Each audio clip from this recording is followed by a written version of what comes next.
That's for sure. All right, good to go. You're good to go. Yep, good to go. All right. Welcome everybody. Being 6:30 on May 21st, 2025, and having quorum, I'll call the Bridgewater Planning Board to order. Item 1. I'll read a couple of documents we have here. This meeting is being held remotely. An extension of hybrid and remote meetings, a provision was signed into law by the governor. This provision is now available through June 30th, 2027, and allows for public bodies and town meetings to continue offering remote and hybrid access for public meetings. The Bridgewater Planning Board will be conducting this meeting via remote participation to the greatest extent possible. There's no in-person attendance, there's no in-person attendance of members of the public, but every effort will be made to ensure that the public can adequately access the proceedings in real time. This meeting is being recorded, and within 48 hours, we'll post a link on the town's website and/or the town's social media page. The following members are participating remotely this evening. I'm Patrick Driscoll, the chair, Mr. Michael McDonald, the vice chair, Mr. Stephen Geller, Mr. Thomas Praddy, and Mr. Edward Haley. Mr. Eric Costa is the alternate this evening. During this meeting, all votes will be roll calls. The following Bridgewater Town staff will also be participating remotely.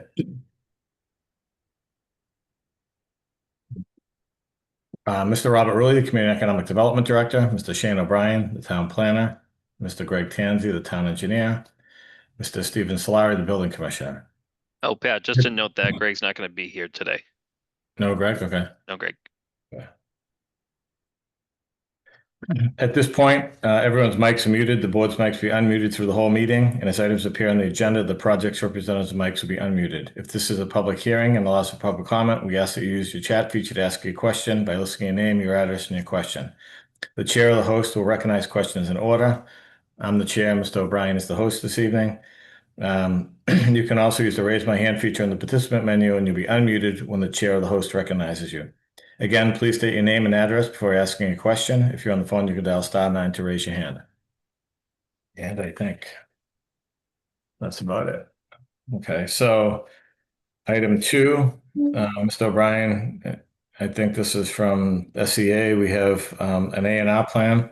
This is for 114 Plain Street, map 15, lot 3.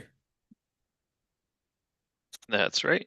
The representative of the applicant here, or? Yeah, I'm Lawrence Silva. I'm here from Silva Engineering Associates, and also Rebecca Baptista is here with me as well. This is a Form A for. Do you want to share your screen, Mr. Silva? I think that Rebecca is going to share it and put it up. This is basically it's a transfer of land, small triangle from as you can see here, it's labeled as Lot 3A. That's the property owned by Arthur Wyman, and he's transferring or creating this parcel B to be transferred over to the adjoining parcel owned by Robert Corey. And it's basically giving the Corey property a little bit more room for a garage addition that he has put on the property, just giving him a little bit more room. It was very generous of Mr. Wyman to do this, and it's just that's all it amounts to. It doesn't change any frontage on the properties. It just changes the areas a little bit. They're both well in excess of what's required. Yes, we received a memo from Mr. O'Brien. Mr. Silva, this is in residential AB, correct? I'm sorry? This is in the AB zone, correct? Yes. So we received a memo from Mr. O'Brien. Mr. Silva presented the plan. It looks like it does comply with frontage and area. Do any board members have questions for Mr. Silva?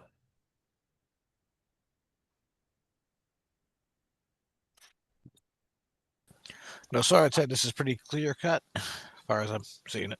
All right, if there are no questions, does somebody want to make a motion to endorse the plan? So moved. Mr. Haley, are you trying to fix something or are you raising your hand?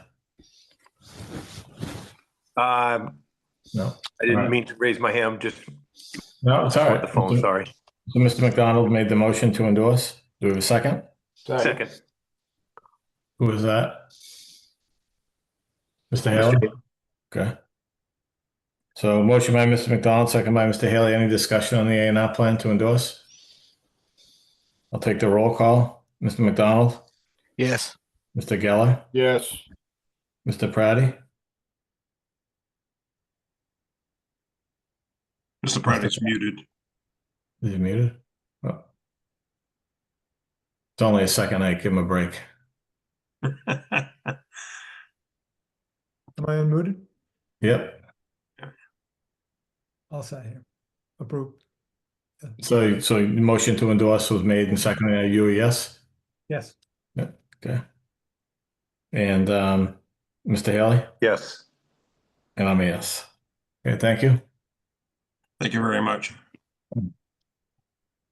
All right, so moving on to item 2. This is a public information meeting.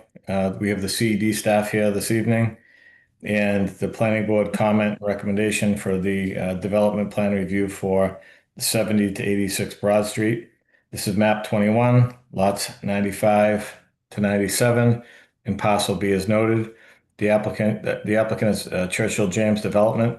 This is a plan review pursuant to section 9.8, the Central Business District redevelopment standards for form-based code in the mixed-use frontage for proposed 3 mixed-use buildings with a total of 77 units and 6,400 square feet of commercial space. So I will, this is just a public meeting. It's not a public hearing, but I'll run it like a public hearing. I'll ask the applicant to make their presentation. The board can ask questions to the applicant, the town staff, and then we'll open it up for a public comment period. I think the goal of this meeting is to come up with some recommendations and to endorse the project or not endorse the project based on what we see this evening, and to get a letter to the CED staff before they issue a permit. So I'll turn it over to the applicant. Thank you, Mr. Chairman. This is Bob Cormier. My computer was acting up a little bit. I know I'd make a good Courtney, but on my wife's account here. Let me just share my screen really quick. Mr. O'Brien, you can allow him to share, correct? Yeah, Yep, they're good to go. Yep. Can everybody see that okay? Yes. All right. Well, thank you very much, Mr. Chairman, members of the board. I'm Bob Cormier.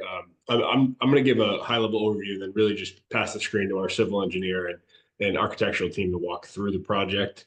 Let the folks that are actually talented spend most of the time. But let me start by acknowledging the team here. So this is what I consider to be kind of a best-in-class cross-functional team. It took every bit of their effort. I want to make sure that we acknowledge them to make such a quality project feasible on this site.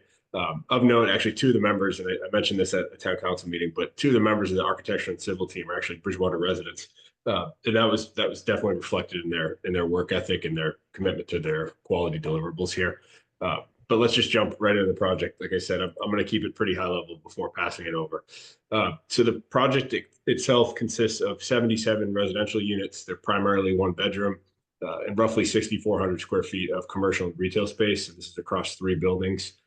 The project is entirely parked on site, has a dedicated fitness area, a lounge, co-working spaces. It has premium landscape, hardscape, premium lighting package. Of note, the bowling alley at 60 Broad Street is not included in this initial submission, and that will be addressed separately.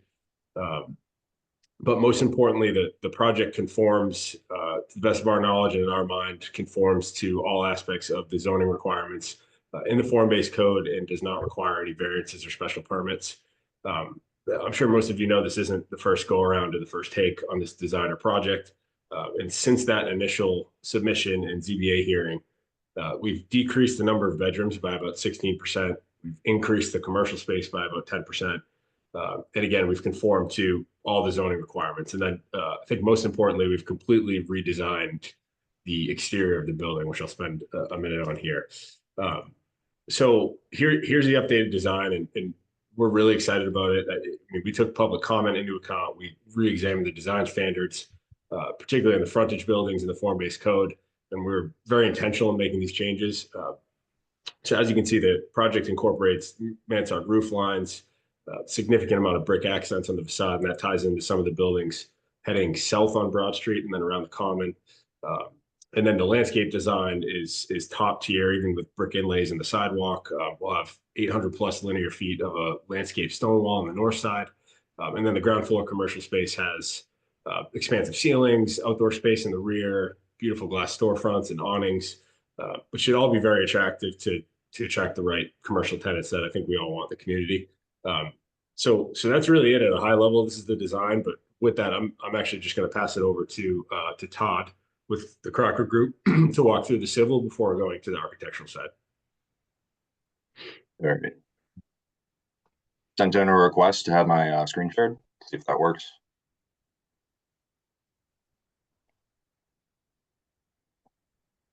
Good to All go. right. Yep. Perfect. Thank you very much. So wanted to start here on the aerial image of the site. You can see the subject property around here in bold. What you can see here is the existing building here, existing parking lot and driveway, all the wooded area throughout the back and some open area up here in the front. Something else to note, we have the zoning line runs through the property. We have the residential D district out back in the central business district up in the front. To the right, on the right side of the screen, to the north, we have residential properties. And then to the south and the left side of the screen, you have more commercial properties. Currently, there are 2 or 3 open curb cuts into each property.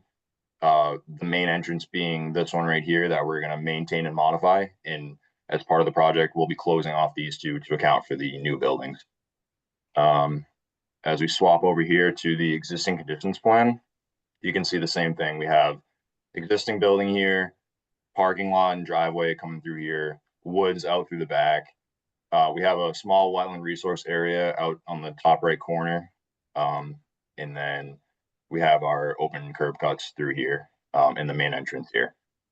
The project will be demoing the existing building and parking lot, as well as clearing as needed to support the development. And as we move here to the proposed project, we have 3 proposed mixed-use buildings, Building A, Building B, and Building C, all tying in together here with patio and walkway area, as well as some nice green space, as Bob pointed out. Buildings A and B are residential and commercial. Building C is residential and commercial, but with parking spaces on the interior on the first floor.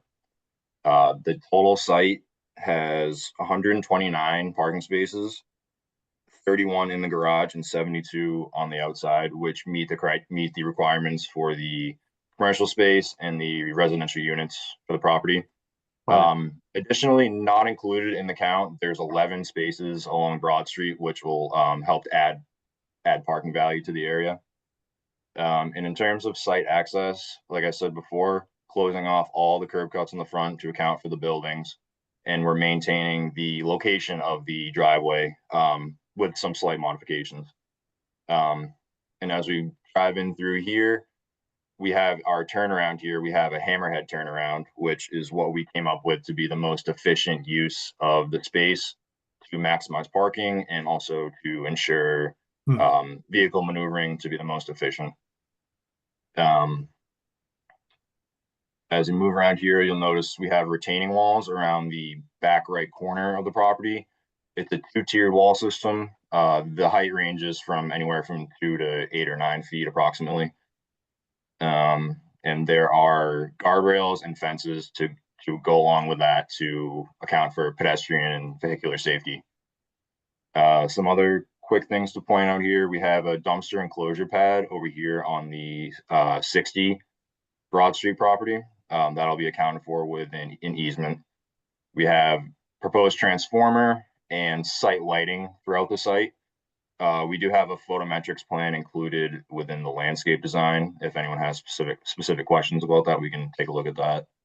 And now as we move forward to grading and drainage, obviously with the retaining walls, the goal of the site is to raise the site up a little bit, which help to balance out some of the challenging topography of the site with the sloping Broad Street.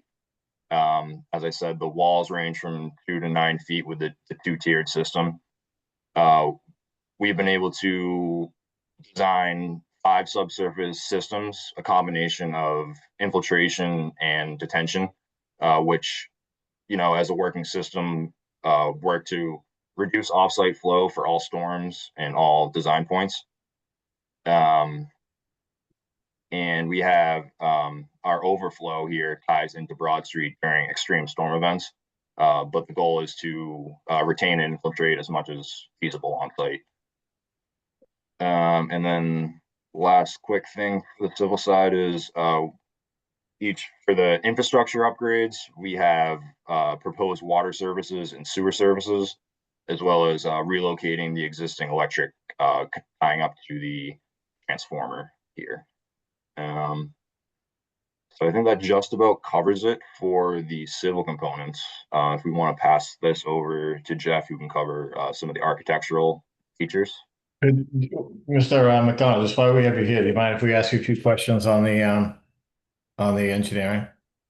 Sure. Just that way you don't have to bring up. So, the walls are just one of my questions you answered. So the walls you said they range between 2 and 8 feet in height? Yeah, so obviously there are areas where we only have a 1 tier of the wall, which are areas where it's ranging from close enough to grade up to 4 feet, and then in areas greater than that, it's a 2-tiered system. So that allows for 2 separate walls that make up the difference there. So that's how we're able to gain some height with the walls instead of having one massive structure. Gives us the ability to add more. So you don't have any walls that are like 8 or 9 feet. The 2 walls make up 8 or 9 feet. Is that what you're saying? Yes, collectively. All right. So individually, there won't be walls that are greater than 5 feet alone. It's wall, green space, second wall. Do they need at a certain height, and maybe this is Mr. Slaughter, do they need, if they go over 6 feet, let's say, do they need a fence on them, or there's no fencing proposed, correct? We do actually have guardrails all around. All right. Which we can confirm that satisfies the requirement, but that we did take that into account with the guardrails. All right. So I talked to when I first saw the drain, and Mr. Tanzi's in here, so maybe you can explain it. When I first saw the drainage, I was concerned with the street tie-in, but from what I understand is that the site is already tied into the street. Is that correct? The front. Yes, we're maintaining the existing tie-in point.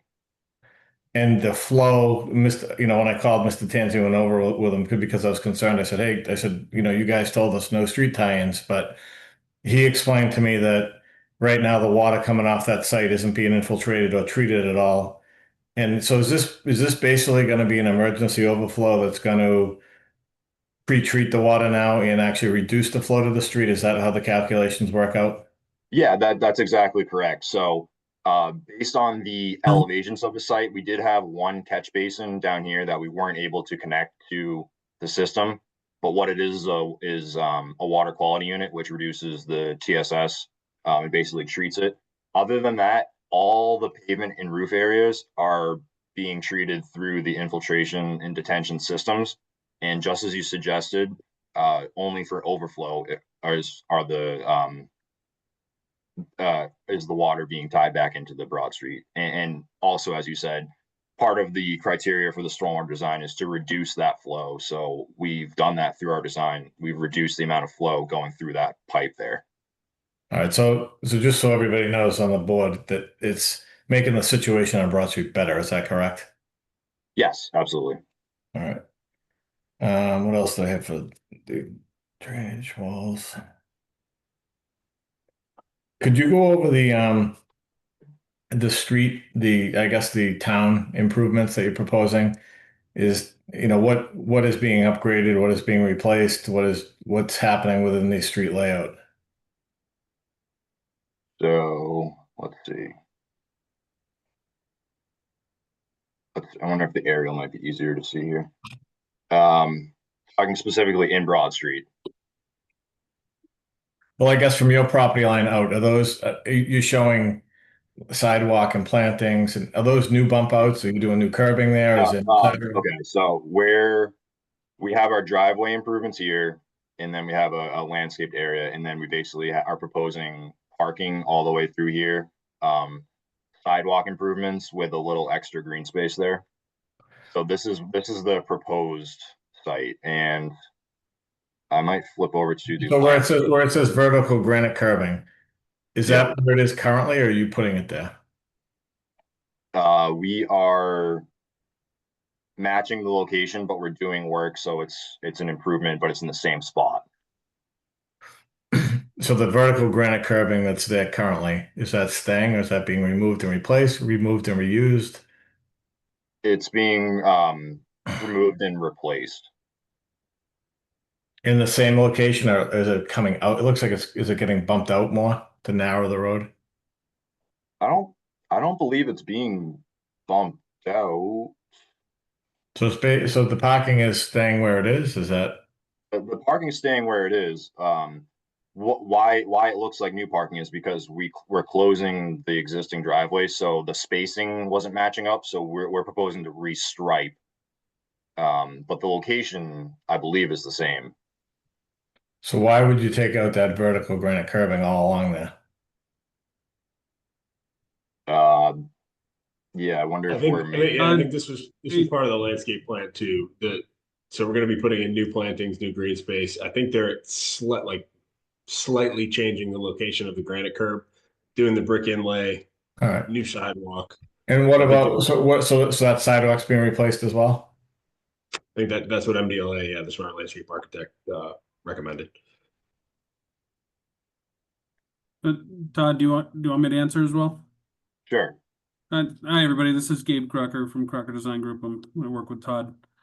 So we're going to be replacing the entirety of the sidewalk, and as part of the landscape design, we've also got some hardscape elements. And as we do all of that and the curbing, I don't think it's going to make sense to try and leave existing segments of curbing, particularly when we have to close curbs anyway. And then we're doing all the new improvements behind it. So our goal was, this is the opportunity to really replace it, even though it'll be in 2D, a lot of it in the same place, but to have it all uniform at the right height, the right elevations, tie in with everything, I think it's going to make sense to just have it new curbing that entire stretch.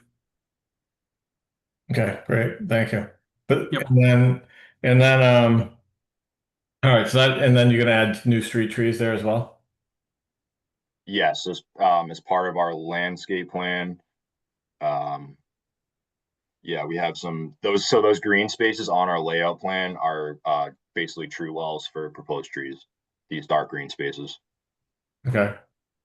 And then the open space on the site, I think I saw when I looked at the bigger plans was like 29%, is that correct?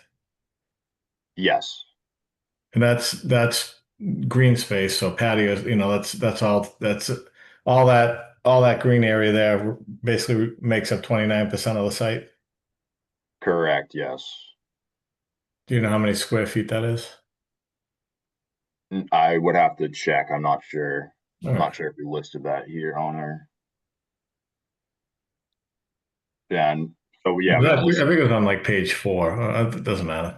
Page 4. yeah, I can get you the square footage. But I mean, I can do the math. All right, 29%. Okay.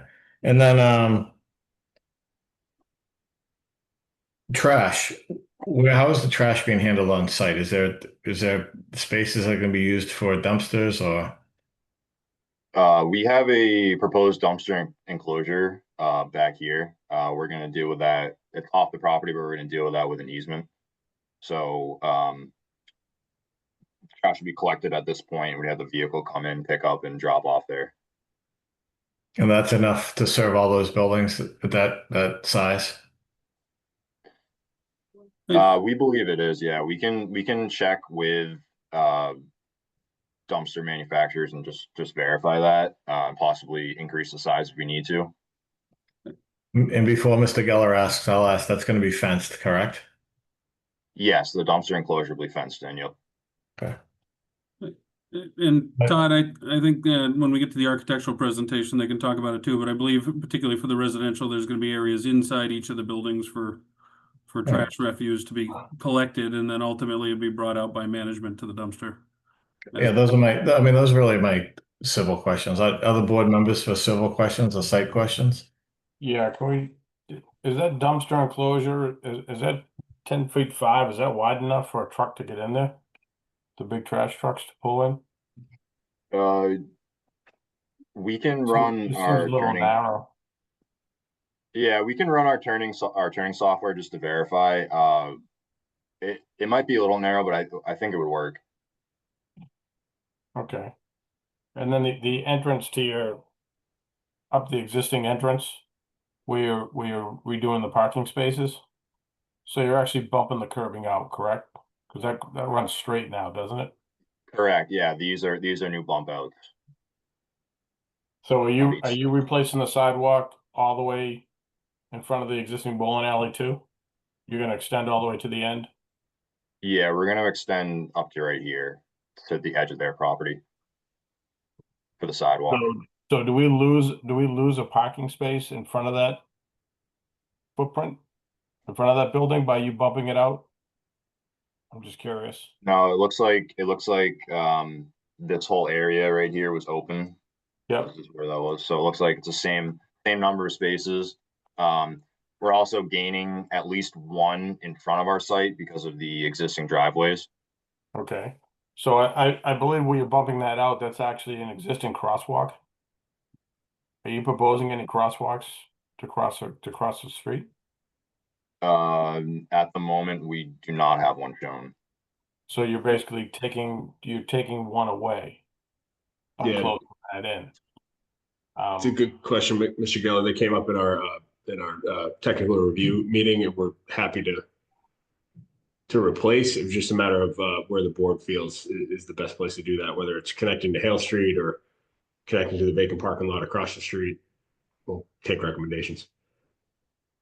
Okay. I'm just thinking where we're trying to make this more of a walking community, that taking away a crosswalk is not good. Agreed. That's all I got for right now. Thank you. So just I'm just looking at what I asked. So that the walls, there's no detail provided in any of the detail sheets. Is that something that will be provided as far as Yeah, materials and heights and?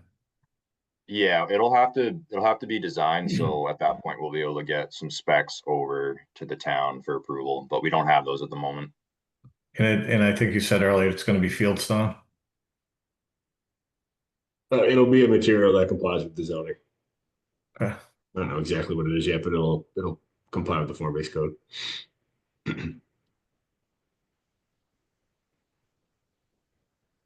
Other board members or no? Yeah, Question. very quickly. Could you go to the road opening detail very quickly? Is that separation, or is that going to be slightly raised cobblestones to delineate the two aisles, or is that going to be paint on asphalt? It's just gonna be paint on asphalt. Okay, and that will be repainted like every spring quite often, so that does not go away, if you will? Yeah, we can definitely have the owners agree to maintenance on that. And the dumpster area, is that going to accommodate both cardboard as well as trash? Yeah, we intend for that, yes. Okay. One of my big concerns is snow removal. There's a lot of parking there. There's not a lot of access to remove or store snow. And hopefully, this project goes forward and this is a tremendous success and all those parking spaces are taken. It's going to exacerbate that problem quite a bit, especially if we're getting, 6 or 7 up to a foot of snow overnight into the morning when everyone's trying to go to work. And, add to the fact of emergency vehicles pulling in while all this is happening. There's a lot going on there. It's a big concern on my part. Because I don't see where you're going to be able to remove a lot of snow very easily if all those parking spaces are taken. Definitely understand. Yeah, we didn't provide a snow storage plan, but we can definitely take a look and get something on paper. Try to lay that out. Yeah, that'd be very helpful. And Yeah. typically with Keane these, from- oh, go ahead, Bob. Sorry, Gabe. This is Tom No, Keane go from Typically, we enter into a contract with a local landscaping company to provide snow removal during every storm over a certain amount of inches. They actually remove it from the site, or we create a plan based on the amount of snow. Completely understood. I'm just saying that in the morning when people are active and getting up and going to work, and now you've got plows and bobcats and everything else working the lot, it tends to be a mess. And then you throw that on top of a potential emergency vehicle moving in as well. There's just a lot going on there in a very little space to accommodate if all those spaces are taken. Understood. Okay.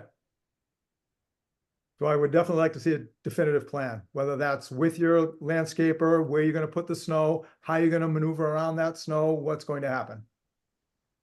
Okay. Thank you. So I got a question. I have one. I don't know, Pat, sorry. You gotta go? Go ahead, Mr. Costa, go ahead. You have that underneath parking garage here, right? What is it? Yeah, so the only thing that like I would like to see, I mean, you probably do with the drainage, but I know with underneath parking garages is you have a lot of issues with like water intrusions and drainage issues.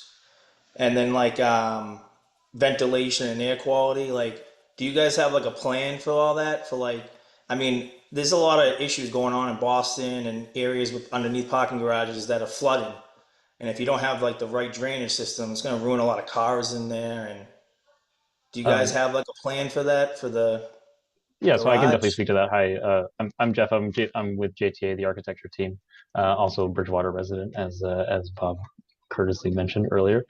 So the parking garage is actually a podium parking area, so it's actually at grade level, and it is a completely open structure, so it's open to the elements. So there's no issues with ventilation. It doesn't need to be mechanically ventilated. It's all an open structure. And as far as drainage, it's all at ground level, so it's either above the perimeter, that the roadway that goes around it, and we also have interior floor drains, all accommodated for any wind-driven rain, or just cars come in after driving in the snow and they're tracking in snow. Any sort of drainage that needs to happen can be handled internally through floor drains, but it's not subterranean. It is at grade level. What about accessible Does that answer your issues? question? Yeah, I did. Yeah. Yep. What about accessible issues too, like for that garage? You know what I mean? Ensuring like accessibilities, you know what I mean? For like, say if any of the emergency vehicles had to get in there, or like you have an elevator going, is there an elevator in there too for like, Yep. So there's an elevator building, so there's access. So we'll have ADA compliant spaces inside of the parking garage, and so there's ADA accessible accessibility into the lobby space, into the elevator. Typically, emergency vehicles would not need to access the interior of the garage. They have full perimeter access around the building on all three sides. So typically, they wouldn't necessarily need to get inside the garage to get access to the building, or to get access to a situation happening inside of the garage, because there is plenty of access to get from the perimeter inside. and there's also a staircase going up in there. I just didn't see him.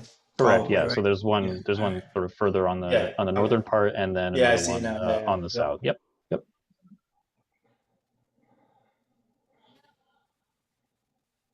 Okay, any other civil questions at this point from the applicant?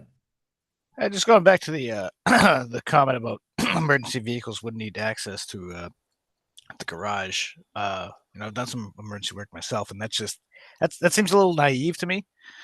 You get somebody that maybe has a cardiac incident, or falls, injures themselves, on not the ground floor. Now you have EMS teams that have to unload a bed, bring it to wherever the patient is, bring it all the way back to the ambulance. Depending on the kind of incident, you're talking minutes there, and that the lives ended minutes. So this is my thought on No, that. particular. absolutely. I think that was not my intention to skew that. I think obviously the parking garage will be code compliant in all forms of access and accessibility for those emergency vehicles, as well as ADA compliance. So our height in there, the entrance height, any sort of access if there's a door on it, all of that is taken into consideration with the architectural design, and will be code compliant so that those things can have the proper access that they need. Excellent. Thank you, sir. I must have misunderstood you earlier. I definitely missed. So thank you for reiterating. So just another question for Mr. McDonald on the drainage. I know you guys did some test bits and you have some test bit logs. Typically the town requires these test bits to be witnessed prior to permits or anything like that. And I know that's one of Mr. Tanger's comments both to us and to the Concom. Have you guys scheduled the time to have those witnessed with him and to redo those pits in the infiltration areas? At this time, we have not. Is that something you'll be coordinating with him to do those? What are they? 1, 2, 3, 5 areas? Yeah, we are. We've been communicating with him on the plan. It's still an open item with conservation. So through that hearing, there's been discussion about it, but we haven't actually gone forward with agreeing to schedule a time to do it. It'll probably be one of our recommendations. I mean, we require it for every project that they're witnessed. So, whether or not Mr. Tanzi wants to do that or not, that's up to him, but that'll probably be a recommendation from us. So, okay. The last thing, most of the waivers are civil related. Most of the waivers make sense. They're really just, 2-foot intervals versus 1-foot intervals, etc. But the traffic study that was waived or waivers being asked for that. Can you explain why either you or staff feel the traffic study is not applicable to this project? Bob, do you want to take that one? Sure.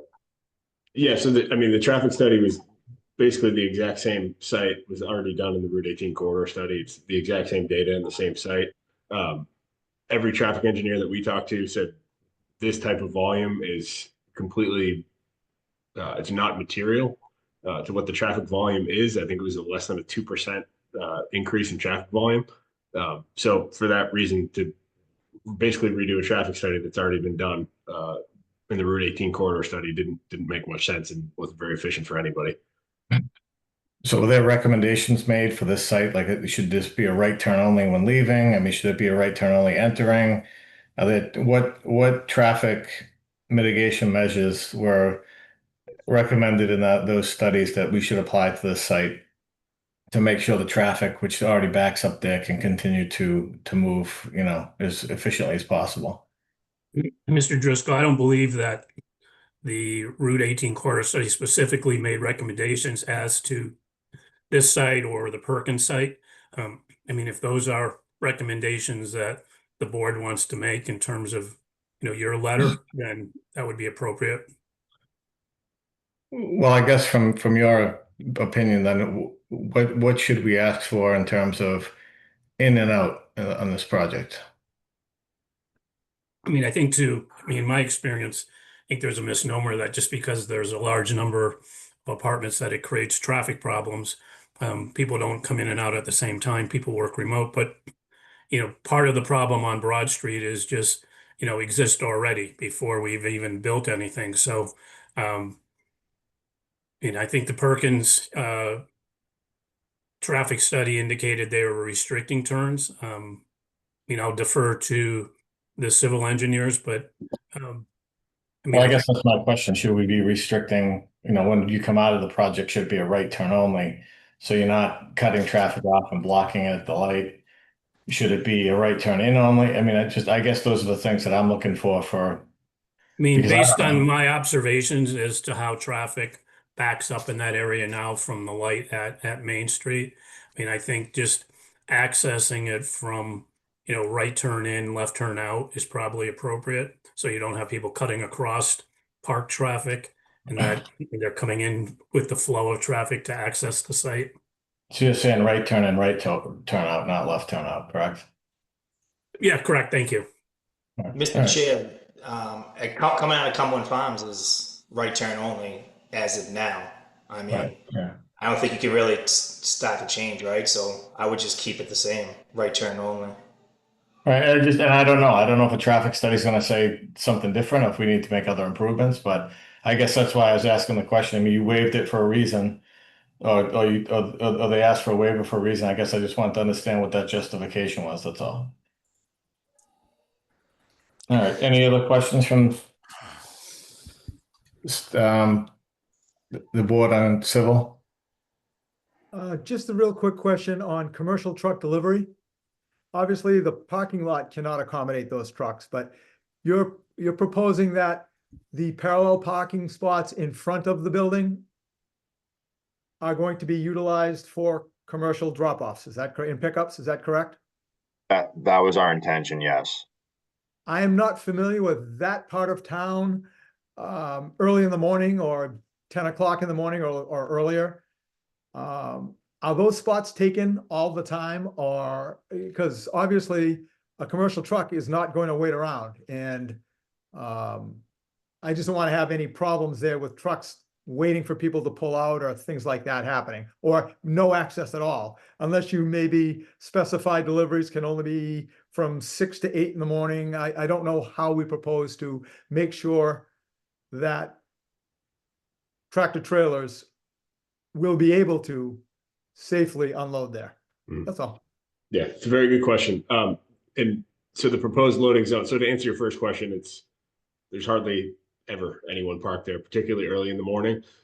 So what we would do is restrict the available delivery times, and then per the zoning, having designated loading zones within 500 feet of the property are allowable. So our thought was during those designated loading times, right out front in front of the property, would be their access.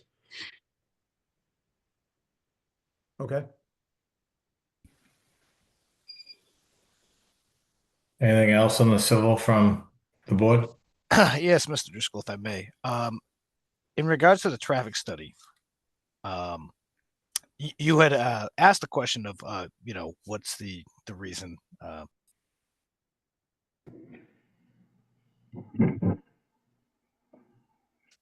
you still there, Mr. McDonald? He went on mute. Oh, sorry, am I coming through now?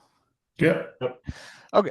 With regards to the traffic study, I mean, the reason they don't want to do it is they want to spend the money, which is fair enough. I don't begrudge them that at all.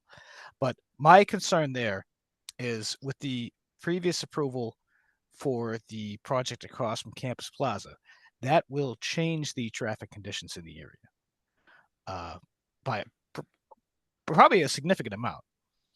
So I think granting them a waiver to not do a traffic study based on a previous study about a project that's adding, what was it, 264 units, something like that?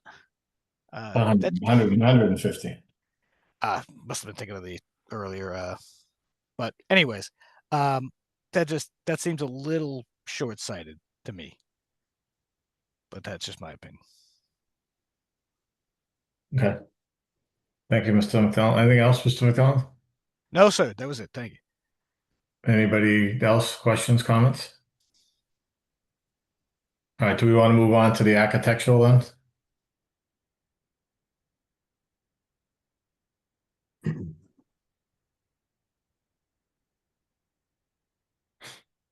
All right. So I guess I think we've discussed the site a lot. So I think I'll try to keep it pretty high level and then go through a little bit of the detail within the buildings. So obviously a big goal here for the full development is really addressing that street front, to be in accordance with that the mixed use frontage as outlined in the CBDR.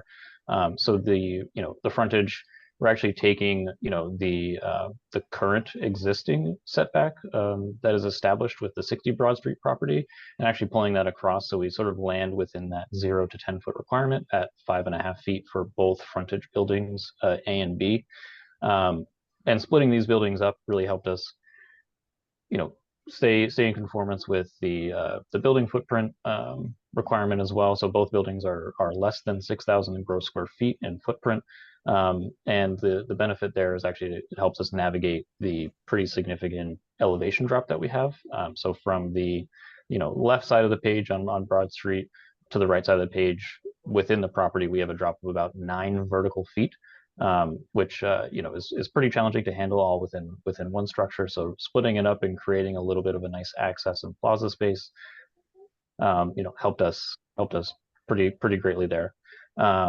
Getting into a little bit of the actual architecture of the buildings, as Bob said, we really wanted to conform to the CBDR as much as we could with design aesthetics. So that's why we're using the mansard roofs.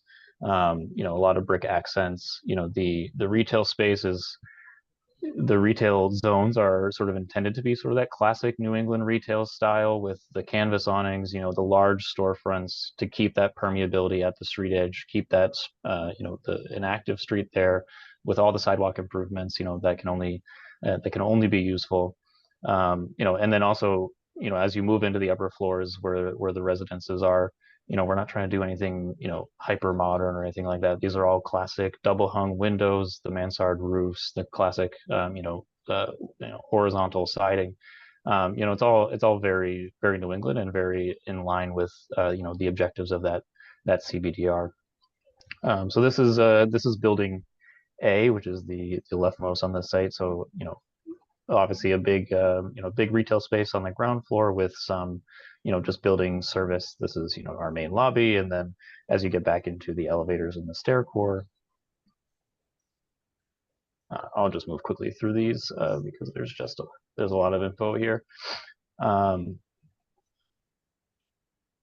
Building B is, it's a little bit different, but still, still pretty similar in terms of aesthetics and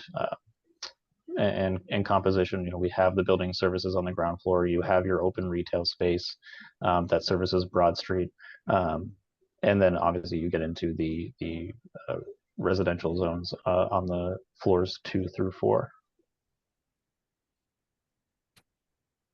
All buildings are fully ADA accessible. They all have elevators. They all have 2 means of egress, all compliant with modern building codes. All buildings are also conforming with the current energy code, which is the 2021 IECC, and Bridgewater is also a stretch code community, so we've got a little bit of extra in there. So everything is fully compliant based on those requirements.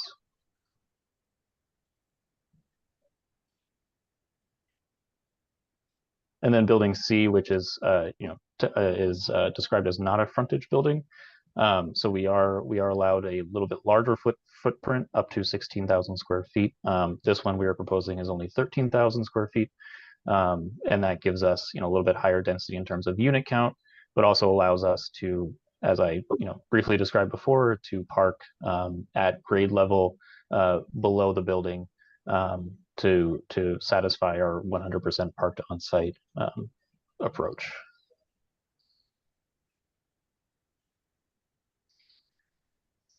And as you can see, as I went through all the elevations, all the buildings are designed in a very similar way.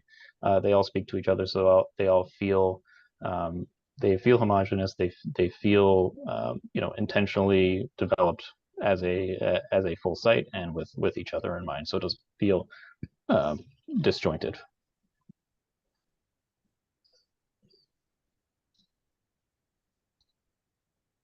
And that about wraps it up for the architectural side. If there's any questions, I'd be happy to flip through. So if you wouldn't mind going to building B real quick, first floor plan. So that accessory space, it looks like when I just did the math, it was that amenity space looks like it's more than 25% of the frontage. It's just trying to maximize the retail at the frontage. What's that, 28 and 62? Understood. So I believe. So that wall could shift to the right a little bit, right? Yes. Absolutely. Is there a need to even have that amenity space there? I mean, if you guys comply, you comply. So the unique piece of this is the height, the actual height that we're dealing with. You know, I like to say anything is possible. So the height that we're dealing with on the ground floor over here. This is the Broad Street elevation looking at Building B. So you actually enter your retail space here, and then we actually drop off significantly in floor elevation. So we do have actual, you know, secondary steps to get up and access that space. We can really reevaluate, making sure that our actual frontage is appropriate. I believe it was, but it may have shifted unintentionally. So, but I think, you know, the goal is that I'm we just want to looking make at 2862. What's that, 90? All right. So then 28 is more than 25% of 90. So just if we just try to maximize that frontage commercial space, and there's no appetite. I mean, it's if you comply, you comply, but hey, you know, there's no appetite to remove those residential units on the first floor to make it a bigger, more viable commercial space, is there? No. So that's also the other unique scenario, is that front to back we have a significant elevation difference, and that's sort of what makes those rear residential units possible. We do have I believe it's a 9-foot difference front to back. So pulling the retail space all the way back isn't really I'm not going to say it's not possible, but it's not useful for the current layout of the structure. All right, and then just the last building, Building C. Just one more question. Yep, absolutely. So the underground parking, is there any treatment on the sides so that you don't see all the vehicles when you drive? Will those be visible? Or is there any, you know, a lot of buildings you see like slats, something. Yeah, right. Yeah. So I think currently there's nothing shown. Certainly there is potential for infill if it's a screening fence or something of that nature to help sort of mitigate, you know, just the openness, but still maintaining we would need to maintain the compliance with these openings so that it's all classified as a naturally ventilated. So we're not going to put anything, you know, completely opaque there, but certainly a fence or screen of some sort can go in there to shield just your view of the vehicles beyond. Yeah, a lot of times you see like cedar slats with openings between them or things like that, just to make Absolutely. it look much more attractive. So, all Yeah, right, absolutely. Those are the only questions I had. Other board members, questions on the architecturals? Not here.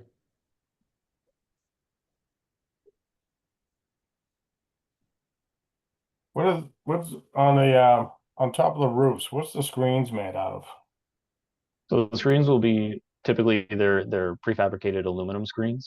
You know, they come in any variety of finishes or colors, but typically they're aluminum. Okay.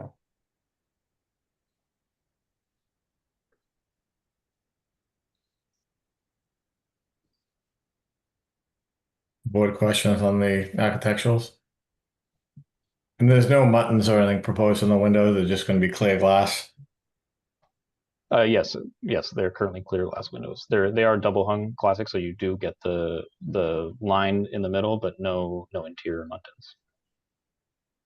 Is that a requirement in the CBDR, Shane? I know I think in the CBDS we require divided muntins, or is that simulated divided light or something like that? Not that I'm aware of. All right. No. All right. And I think the CBDR does outline design aesthetics, but it doesn't get into the weeds of those types of details for design. All right. Any other board questions? I'm sorry, Pat. Go ahead, Mr. Brad. What is the detail on the mansard roof? What is that going to be constructed of? So on building C, it's a little bit different. It's more of a faux mansard roof. So that is just the primary structure going all the way up, and we've clad it in a material that mimics the mansard roofs on the front two buildings. And then if we go to see it here, so the mansard roof does project out from the primary exterior of that building, which is also allowed through the CBDR to have slight projections at a higher elevation. So it does project out, so you get that shadow line, you get that definition, and then also slopes back to obviously whatever our roof line is. And then as the roof sort of returns back, it turns into a traditional sort of low slope membrane style roof. So you get the mansard look on the outside with all the benefits and functionality that you get with a low slope membrane roof above. And what is that going to be? Asphalt shingle? Is that going to be standing seam? So currently metal? this What's that going is to be shown constructed? as standing seam metal. It is. Just for looks and durability.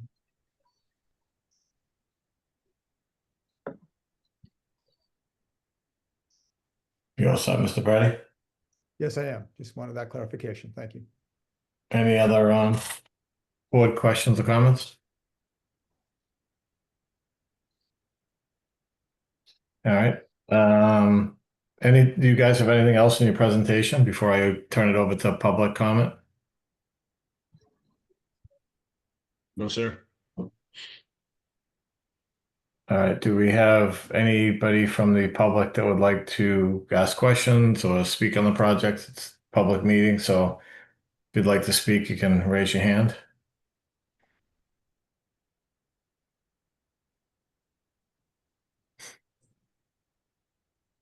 Oh, there's somebody, is that Mr. Moore raising his hand? His real hand, not his virtual hand?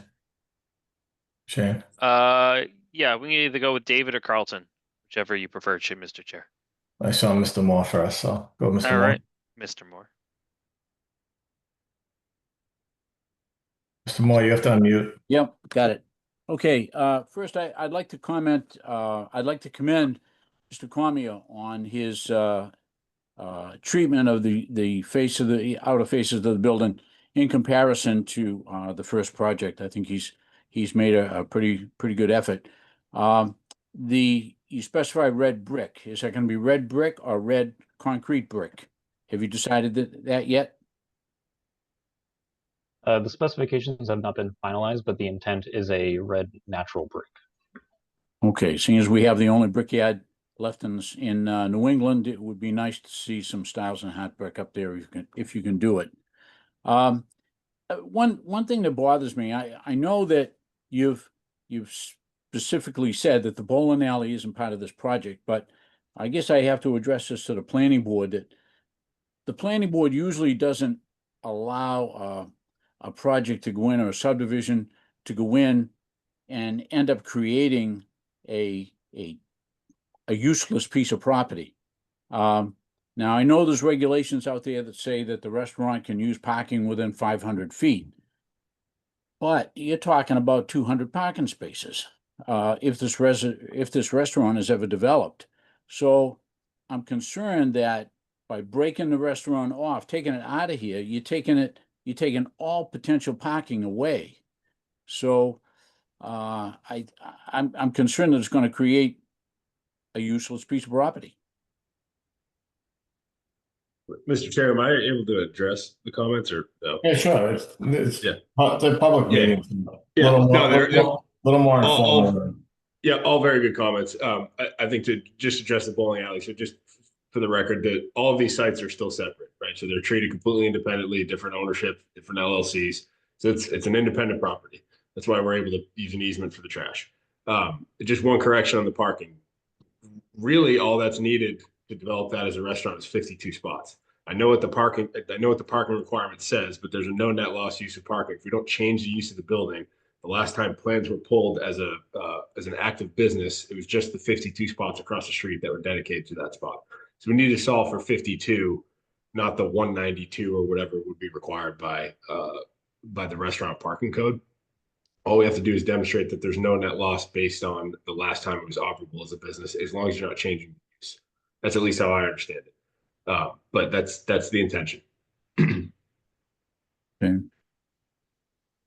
Okay. Well, actually, Mr. Cormier said something, and I just want to make sure. So have you guys filed an 81X on this property yet?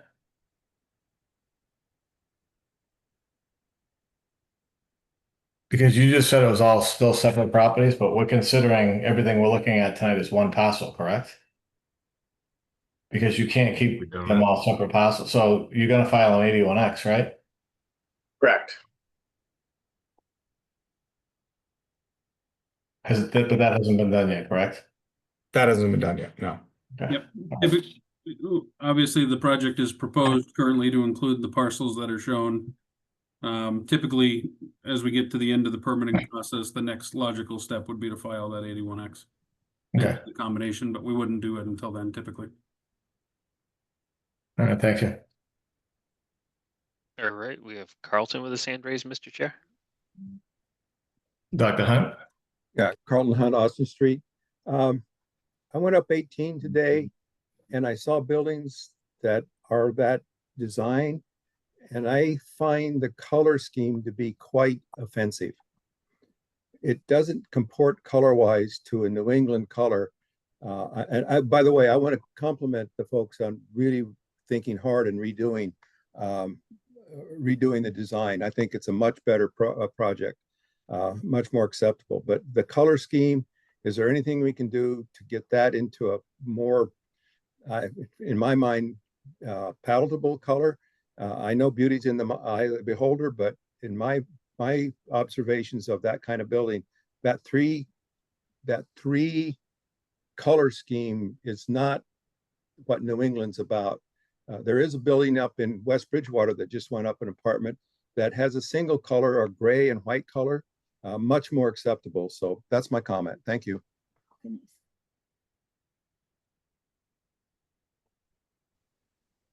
I mean, just a comment on that. Some of the colors, just where they're on printed paper, may be off. I mean, especially if you're going to use a red brick, correct? Yeah, I would definitely recommend looking at the renderings that we shared as well. All right, we have an iPad with their hand raised. Hello, this is Pat Neary on Lakeside Drive. I've been watching our developments around town, and we really held the Perkins property to a better design than what we're seeing here with these mansard roofs. These mansard roofs are quite unacceptable in our downtown area. I love the fact that they're trying to do so much and improve the area, but mansard is passé. It's contemporary. It doesn't fit in our downtown area.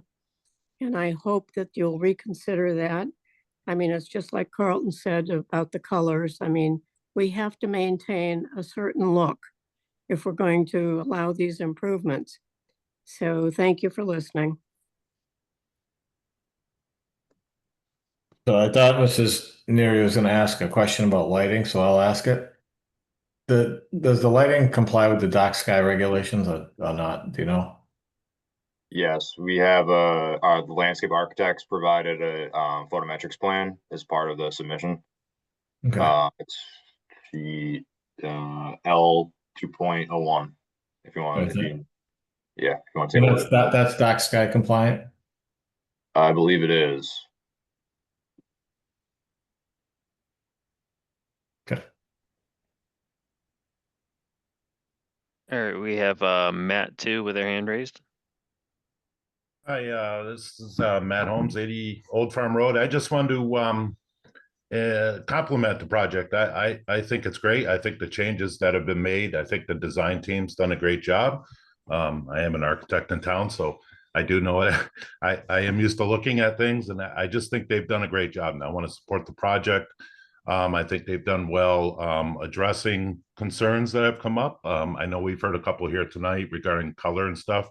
Maybe only a suggestion is at some point when construction's just getting going, if it does get going, then maybe a mock-up or something like that might be useful to see the brick and some of the materials together. But other than that, I think it's a great project. I just want to support it. Thank you. Thank you. Any other public comment?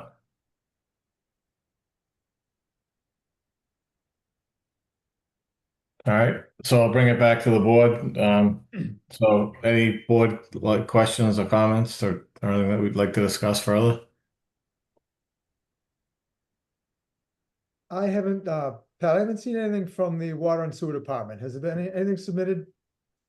We can put that in our letter that they have to, you know, we're making a recommendation, so we can recommend that prior to going any further, they meet with water and sewer.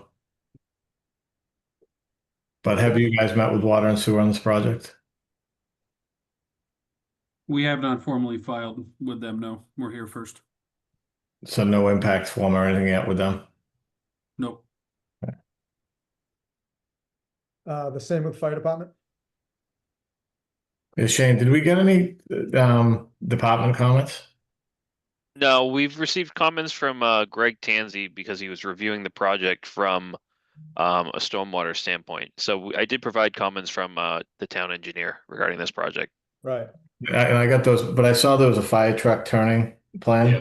Yeah, fire's been involved from the very beginning of the site development. We've even taken a lot of their recommendations, put strategic hydrant placements, we widened entries so it's above and beyond the turning radius of the ladder truck, and make sure we've clearance of the bucket over the lights.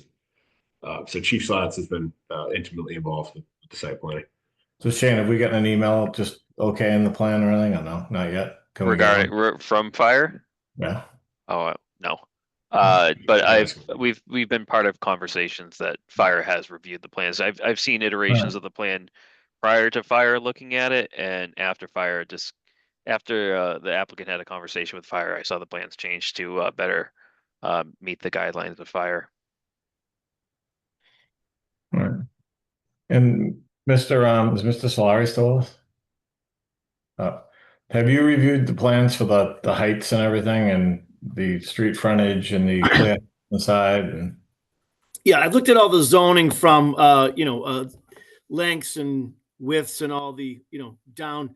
The only question I do have, which I'm gonna have to wait till we get some sort of a construction plan, is I know you guys show well, it requires a 15-foot clear height of the first floor, and based on the plan that I've looked at, it shows me an elevation from floor to floor, which is 15 feet. But I can't tell if that's the clear floor. I won't be able to tell that until I see a construction drawing and see the exact heights from slab to underneath the framing to above framing to question the 15-foot. That's the only thing that I have, which I can't make a decision until I have some sort of a construction drawing on how it's being built.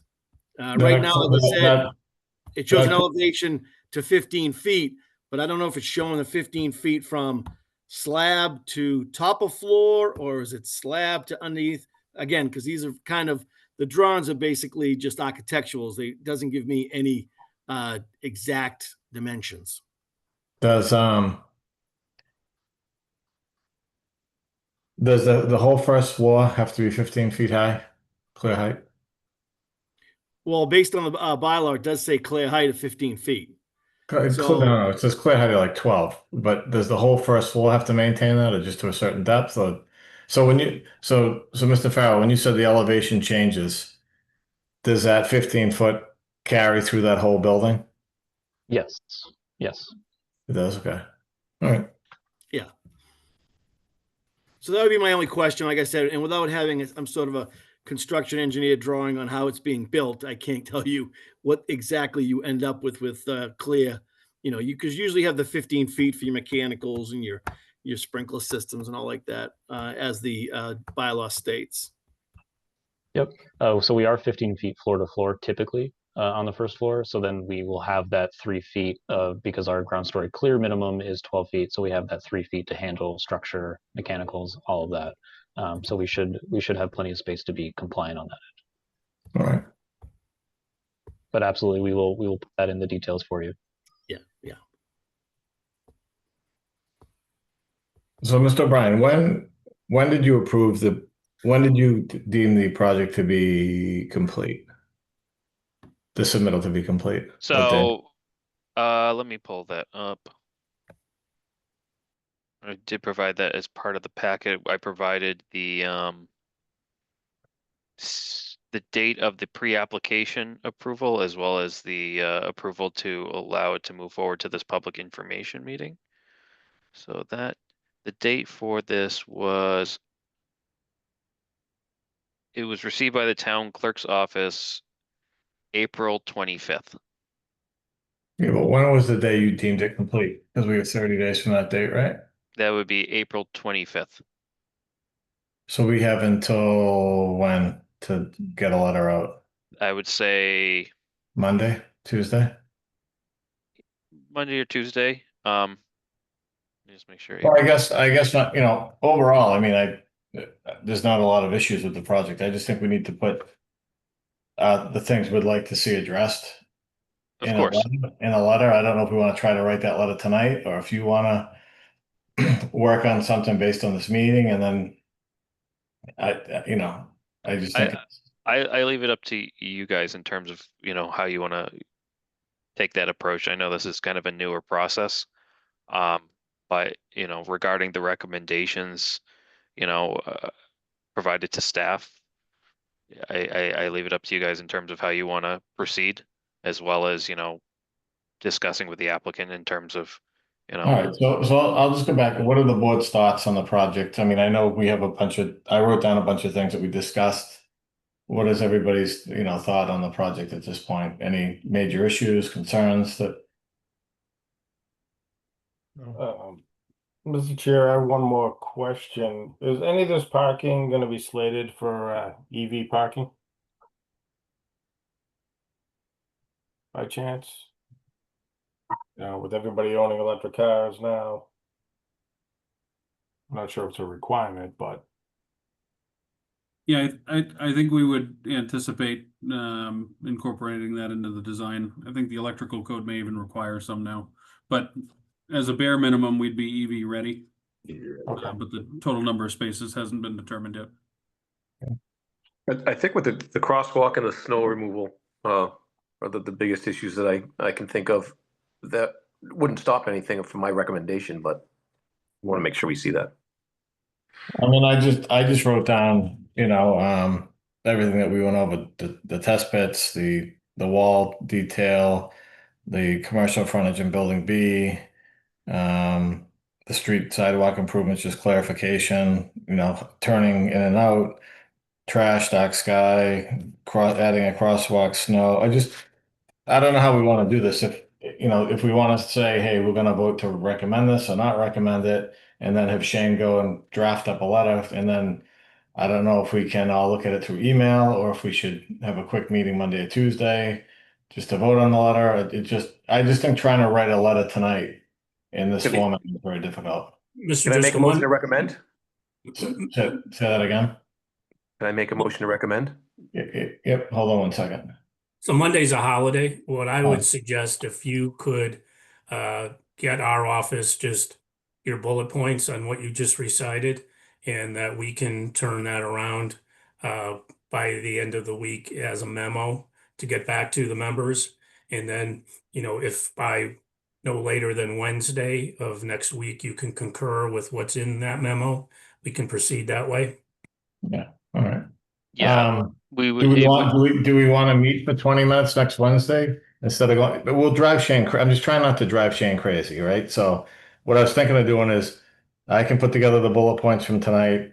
We want test bits. We want this. They need to do an 81X. Everything that we kind of went over tonight. Shane can draft that letter between now and Tuesday. Wednesday, if we can all sign on for 20 minutes and just vote on the letter, and then we're good to go. I don't have any objection to that. And if Shane's not available, I can run the meeting. Well, I just think trying to do it tonight and try to capture everything we just talked about, we're going to miss stuff. I agree. Okay. And I really don't want to be here for another 2 hours talking about it. So if we can do some of the work internally, put together everything we talked about, put that in our recommendation, prior to a permit, we want to see these things done. Well, I think the advantage of that as well is, has been indicated, the applicant still has to go before conservation tomorrow night. So should anything come out of that, we would want to incorporate that as part of this as well.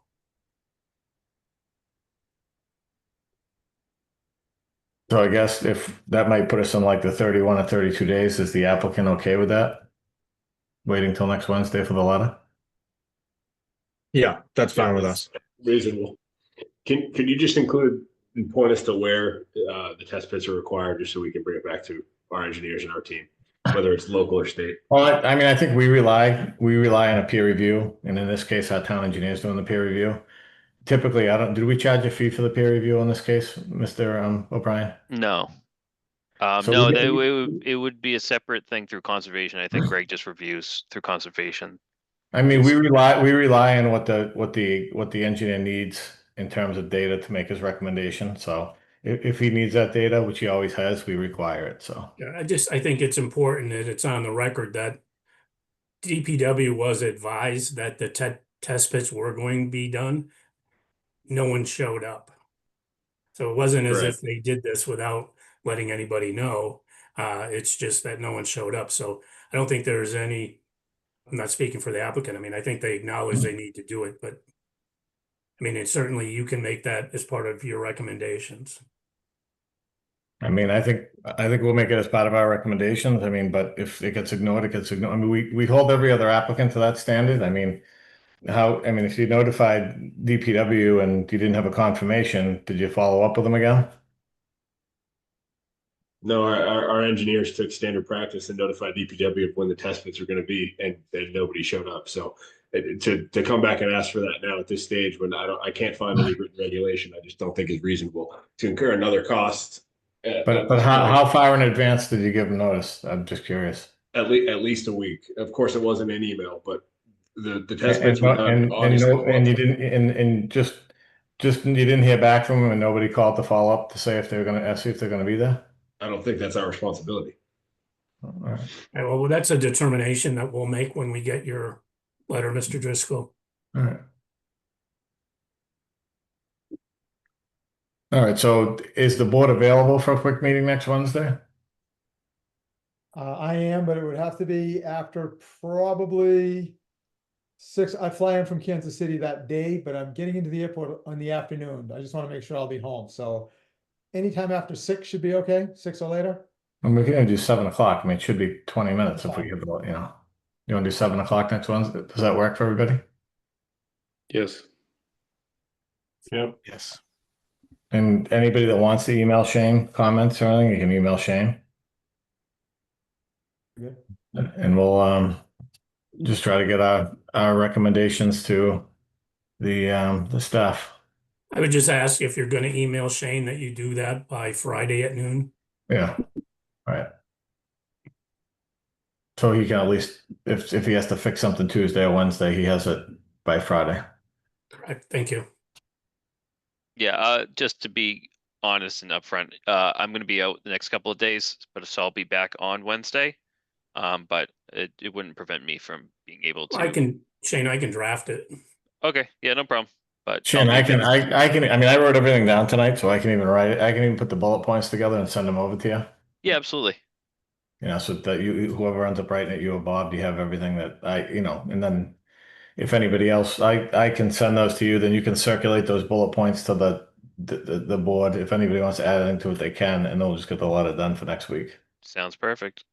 All right. So why don't we just hold off, Mr. Haley, hold off on the motion to recommend until the next meeting. I mean, I think we're working in that direction, but we just want to get our thoughts together. So No, understood. All good stuff. Quick process these plan reviews, huh? What's that? Quick process these plan reviews. I know. 18 months later. Yeah. Well, thank you all for really good questions. We can't control that. You're gonna have a week turnaround with us. So I get it. Thank you all. Everybody's obviously very prepared. There's clearly a thorough review and great questions, so we appreciate it. And if just on the crosswalk, if we get into the details, if there's somewhere particular that you'd like to see it, whether it's connected to Hale Street or whatever, and want to include that in the letter, we'll make sure it's incorporated. I would suggest we check with police. I mean, normally you'd want a crosswalk to line up with another corner, not in mid-block. Got it.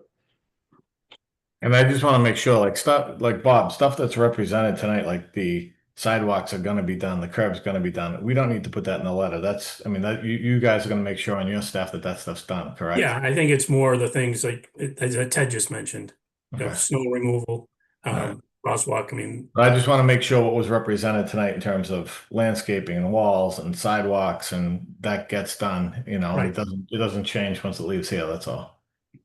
All right. So why don't we take a motion just to continue this to next Wednesday at 7 o'clock? What date is that, Shane? Is that the? That'd be a 5/28.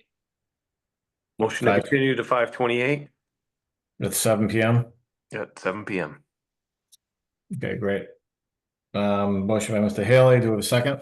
Second. And by Mr. Geller, I'll take the roll. Mr. Haley, Yes. Mr. Praddy, Yes. Mr. Geller, Yes. Mr. McDonald. Abstain. Just so I know, you're gonna be available next Wednesday or no? Yes, sir. Okay. And I'm a yes. Okay, thank you. 4-0, right, Shane? 4-0, yeah. Oh, 4-0. 4-0-1, yeah. Okay. Abstention is a no. Is a no. Okay. All right. Thank you, guys. I think overall it's a good project, so thank you. Thank you. Thank you very much. Appreciate the time. Take Thank care. you very much. Thanks, Bud.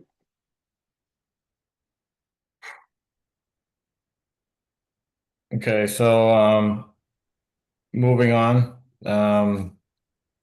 Item 4, we have site plan review. This is 43R Central Square, map 34, lot 66.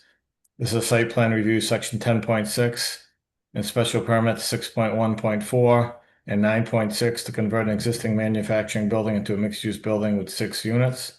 This is continued from May 7th. And the applicant is here, I believe. Is that correct? And the representatives? Yes. Lawrence Silva from Silver Engineering Associates. I'm here with Matt Holmes, and I think Jim is here too. So And Rebecca from my office. Just so we can figure, I know we continued this and continued the public hearing just to get new information. I know that there's a discrepancy between abutters and Mr. Balsamo in terms of the right of way and what can and can't be done in that right of way. And I know that we reached out to our town council and got some legal advice as to how to proceed. And I think that was some of that information was relayed to Mr. Balsamo. But what I got back, and maybe there's something that I'm missing, is still the wrong deed. It references the right of way to the next, and it's highlighted in different areas. So I guess what I'm looking for, maybe we weren't clear, is that there were comments made that right of way could be blocked with a gate. And my concern, one of my remaining concerns of the project is access and making sure there's always access. And I just want to make sure we don't end up in a private party land dispute or anything like that later on. So in talking to the town attorney, he suggested that we get the right deed reviewed because the wrong deed has been reviewed. And I think Mr. Silva confirmed that last week. And then the one that was just sent last week is wrong, is still wrong. And have your attorney review the deeds for that right of way and give us an opinion that cannot happen. Has that happened at all? Because the only thing I've received is the wrong deed again. Well, I was not tasked to do that. But I will say this, if the question is about 47 to 51 Central Square, I can give you the deed references that take it back from the present all the way back. I don't want to do myself. I don't want to do deed research. I just want to make sure. No, I understand that. I just want to make sure there's a legal opinion to us that's based on the correct information. And last time we were told it was the wrong deed. And then when we asked for the right information, we got the wrong deed sent to us last week, I think from Mr. Balsamo. And then if you look at Mr. Attorney Pellegrini's letter, he says that he reviewed Jim's deed. So there are 3 deeds that make up that right away. I need to be sure that, hey, if we approve this, there's not going to be a gate there that somebody gets a key to, and it isn't reduced to one-way traffic, and it is two-way traffic, and that's what we need. I mean, I don't know why this is so difficult. Well, I can't speak for what Jim did or didn't do. He'll have to speak for himself. But I'm just going to tell you clearly that the building that Mr. Balsamo has was owned by a guy named King back in the 1800s. When he sold out the properties in the front, he made it very clear that they all were going to be there, but they were all going to have access. And in every one of those deeds in that chain coming from the 1800s, all the way to today, they all make reference to 2 10-foot right-of-ways, okay, side by side, which are to be kept free and unobstructed for the use by the. And I'm not saying I don't believe you. Okay, I'm just telling you, that's what it But, says. but all I'm saying is from the last meeting to this meeting where we had this discussion, and then I said I'd get an opinion from the town attorney, and we did. Then, you know, we're still in the same spot. All we've gotten back is the wrong deed again. The deed that I saw, and I don't want to read deed, and I ended up going down a rabbit hole trying to figure out, and I don't want to do that. I started looking at old deeds and handwritten deeds, and it's the wrong deed that Mr. Balsamo submitted to us. I can't speak. Jim will have to speak for himself. It references a 24-foot right of way, not a 20-foot right of way. It references It's a 20-foot right of way. but not the one we have. Okay. And I'm going to tell you that it's clearly spelled out in 330, book 330, page 245, very clear. But listen, I don't think the board needs to really get bogged down with this issue. I think that an approval of this project and just saying that your approval is subject to having a 20-foot passageway to the site as shown is part of your decision.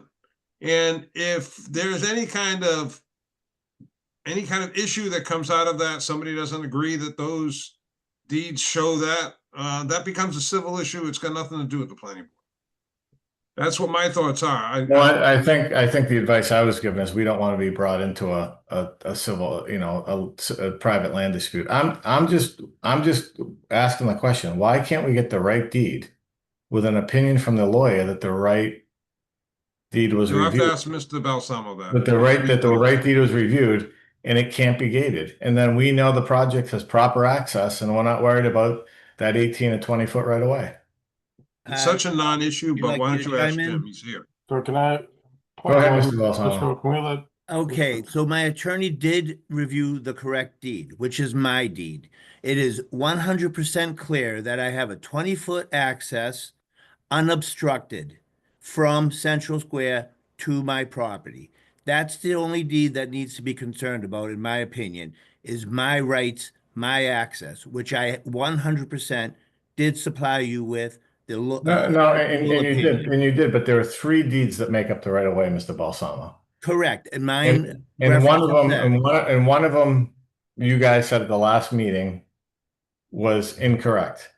And since that last meeting, you turned in another wrong deed. It's wrong again. It references a 24-foot right of way on the other side of the Torrey House. That's the one I was requesting. She said page 285. And you highlighted stuff in it saying so it doesn't even pertain to this right away. So I'm believe me, nobody wants to close this hearing more than me, but I just want to make sure that that's what my lawyer did, was give you the comfort level to say I have a 100% right he of way. Said that the lawyer says he reviewed your deed. And that's the only deed that I'm asking you to take into consideration. But what happens if one of those other 3 deeds has the right to put a gate up? I'm not saying they will. They but don't. Because my deed tells me I have a 20-foot right of way unobstructed. A gate would be an obstruction. That's correct. Mr. Chairman, you can't prevent an appeal. If somebody wants to appeal it because they think that information is not correct, that's up to them to do that. That's not up to the board to prevent it. This seems like a very simple thing to me. Why can't we have the deed reviewed that's in question and have an opinion done on that? Because there is a deed for that section of the right of way. So we don't end up with an appeal. So we don't end up with an issue later. So you won't, but that's okay. There's nothing to appeal. My deed clearly states that I have a 20-foot access. Clear. It couldn't be more clear. And I'm not an attorney, but your deed. I hired an attorney. Right, your deed is one of the 4 deeds there. And all the deeds have the same right of way described. They all reference to same use as all other reference the abutters. same deed. Mr. They Driscoll, all reference that. can I interject for a minute, please, Mr. Driscoll? Sure. So most of you don't know this. I spent the first 15 years of my career as a title insurance executive. I own a title abstract company. So like you, Mr. Driscoll, I spent the last few days going down a rabbit hole. I think the only right of way in question is the one that Mr. Balsamo has in the deed granting him the right of way. That goes back, in the standards of title are you have 40 years of marketable title, 60 years of good title. No one has challenged this in the last 60 years. In the event that Mr. Balsamo did not have a legitimate easement, because this has been an open notorious use for more than 10 years, by law standard, he has a prescriptive easement. So he has access to this property. The 20-foot easement that came up in the Jewel chain of title has nothing to do with this easement. That is on another piece of property. Shouldn't be confused with this. This is very clear in all the deeds I read. 10 feet, 10 feet. So, I mean, I asked, I reached out to Mr. Pellegrini earlier this week to try to resolve this with him. He's out of the office till next week, but I mean, you make whatever decisions you want, but I don't think there's any issue whatsoever that Mr. Balsamo has a legal right to access his property. And I hope that's the case. But it was brought up there. The way I understand this is there's a deed for the Jewel property. Behind that, there's a deed for the Sylvia property. To the right of that, there's a deed for the Masonic Lodge. And then Mr. Balsamo has his deed. If one of those deeds allows somebody to do something in that, I just want to make sure. I just want I just want the right deed reviewed to make sure when we make our decision and he goes to build a building permit, we didn't, he needs to make sure he has two-way traffic, 18 feet of access back there at all times. And I just want to make sure that a gate cannot be put up, whether it's by the Jewels, whether it's by somebody else that buys the property, and you can't have that flow of traffic there and you people getting in and out to open a gate. And I think the Jewels can put up whatever they want on their 20-foot right of way, but I think it's very clear over the last 100 years, the legal description, the meets and bounds description in terms of what the right of way is to Mr. Balsamo's property. But I agree that Mr. Pellegrini probably muddied the waters with his letter, perhaps not being constructed properly. And if reissuing that letter corrects it, but I don't think we should be combining easements on properties that are not part of this application. But I think that's where you're wrong. I think there's no rights and there's no reciprocal rights in any of those easements on the Jewel property that even talks about access to this easement. Well, which deed are you looking at, though? I'm looking at the chain of title for Mr. Balsamo's property. I'm looking at the chain of title for the Masonic home. Right, but that right of way is also owned by the chain of title of Sylvia and the chain of title of Jewel. And that chain of title has the same notations of a 10-foot right of way, same as the one that's on the Fellowship Lodge. So they go side by side, and even talk about touching one another. And I trust you, right? But we just want to verify that, right? I mean, we have the wrong deed. It was just submitted last week again. It was just submitted. It references a 24-foot right of way on the left side of that. That's the Jewels own two rights of way. They own one to the left of the Torrey House, and they own one to the right of the Torrey House. The one that keeps getting submitted to us is the one to the left of the Torrey House. I don't know why. And I have the email right here. Yeah, right. But again, that has nothing to do with this parcel. Correct. And I agree with that. But what the Jewels are claiming are the one that does have to do with this parcel wasn't reviewed, and Mr. Silva said at the last meeting that was correct. So why did Mrs. Jewell submit the deed that says that? Why am I researching her deed? Because you're the applicant. Because you're the applicant. The burden of proof's on you. And he provided his that shows that he has that right away. Unobstructed. If Mrs. Jewell wants to provide something that contradicts that, that's never been shown. Because there isn't anything that contradicts. There's nothing. Unobstructed. right? Unobstructed. So you can't. Open put a and gate up. unobstructed. But you can't put a gate up. His deed says that. Point of order here, Mr. Driscoll. Should we really just be looking at what was submitted to us as their application, knowing that he's given us his thing? And if it turns into a land dispute between local residents, it's their fight, not the Well, not the well, the legal advice that I got, and Mr. O'Brien was on the call with me, is that the correct deed for that parcel should be reviewed, and Mr. Pellegrini should dispute and show where it says unobstructed in that deed, so that it puts this to bed. And Mrs. Jewell's claim is either negated or confirmed. And that's up to the applicant to do. That's not up for us to do. That's not up for us to. And we asked for this, and I'm looking right now. Shane sent an email out to us on what day was that, Shane? Day before yesterday. No, it wasn't. That you sent a picture the day before yesterday. No, it was, we received these plan. No, Mr. no. Balsamo provided it last Wednesday, So what date was that? So I can find it in my email. 14th. Can I just quickly ask a practical question, which is, would the Bridgewater Fire Department really allow a gate to go up? I don't know. I mean, No, the answer is no. No, they need access to the property. They would never allow a gate to go up and close off. what say does the Bridgewater Fire Department have if somebody has a legal right to do it? I don't know. I mean, we're all playing lawyer. We're all playing lawyer. Excuse me, but they have a legal right to close off multiple properties and access to buildings of other properties? No. I don't. We're all playing lawyer though, and that's the thing, We're right? not So playing lawyer. I hired a lawyer and he gave a clear letter stating he reviewed my deed. That's the one in question. your deed, That's what but the question is there is a deed that makes up that right Well, away. That's why important. haven't I seen this deed? Where's this deed? Well, I think that's what we need your lawyer to confirm. That there's no such deed? You want me to confirm a negative? Well, there is a deed for that piece. Then So have you seen it? no, I'm not doing the work, Mr. Balsamo. There was a claim at the last meeting that this is could be getting gated. ridiculous. It really is. It's every week it's something different.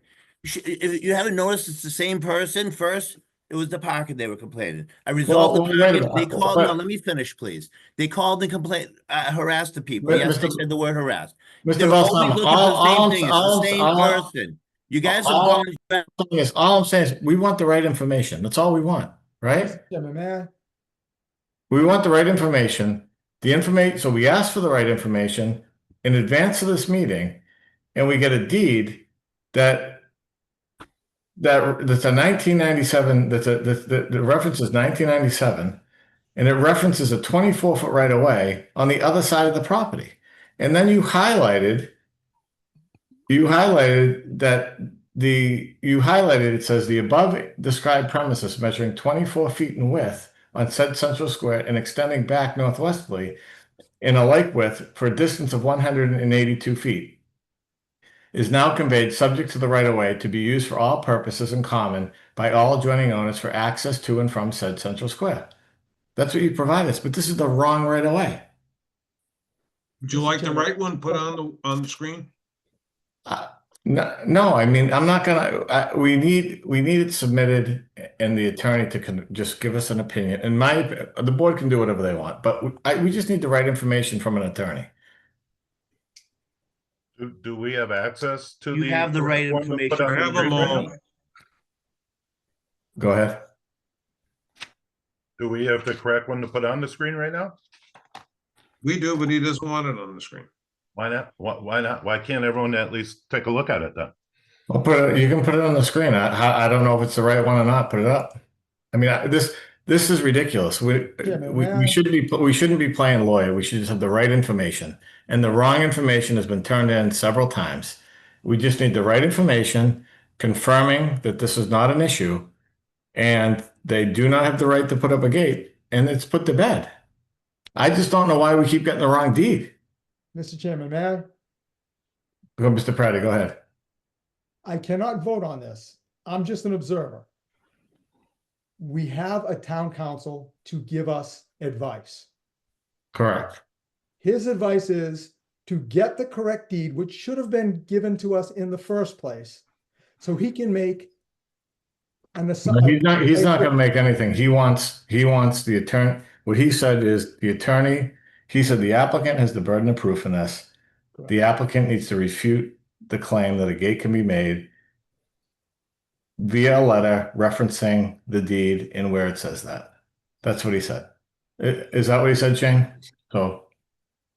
So yeah, the burden of the proof is on the applicant, but just for my comment on the matter too, I do feel, and I let Jason know, that the applicant did review their own deed and kind of in a very general way stated that they meet the criteria of approval for their deed. I understand the issue in terms of the adjacent property, talking about that right of way, but it's difficult when his deed clearly states and Mr. Balsamo purchased this property with this language in the deed, with the understanding that this 20-foot right of way, which can be accessed right now, there isn't an issue with it. So just because there's a site plan in front of us doesn't mean that you can't still access the 20-foot right of way. Or since before this project, there was an issue in terms of accessing the right of way. So it's just all of a sudden, because of this project, there's a legal dispute that may occur. Well, that's kind of creating a little chaos and into this. I think we tried to be mindful of everybody's time, and I tried to get to the town attorney as soon as we could. And we spoke to him quickly after the meeting and said, hey, there's an issue. How do we handle it? And the response was that we get the attorney to refute the claim, to reference that deed, and to say that it cannot be obstructed. And that's what we need. I mean, I don't think this is, I don't think anybody's trying to be difficult here. It's just we have abutters that have rights, and we have the applicant that has rights, and we need to make sure that we're making the right decision. How about we make that a condition then, that I get a lawyer's opinion that it cannot be obstructed? Well, I mean, we're in a pub, we should have that information before we vote. I mean, I don't know why we don't have it. I don't know why we get the wrong one again. I'll tell you right now why. Because on the deed that I was asked to review, it tells me to go to book 1857, page 513. So that's exactly what I did. That's in the meeting. That's what she referenced. I did exactly that, and that's why you got the wrong deed. I just got an email 2 days ago for another deed. I got back at 4 o'clock today with the other deed. It's handwritten hieroglyphics, and it states the same thing, 10 feet for them. That's Well, all. and I think that's why it's complicated. I think that's why It's really not that complicated. I have 100% rights. And it says that clearly on my deed. And I believe you, but we So need let's to make it a condition. We need to verify that. Well, Then make it a condition. All right. Anybody else on the board questions or? Is there anything new the public would like to speak about before we decide to close the public hearing or not? We did receive some public comment that I forwarded along to the board. So you guys did receive that, just to state into the record. Which comments were the ones that you submitted today? There were, since the last meeting, we received, let me just make sure we have the correct number of comments. We received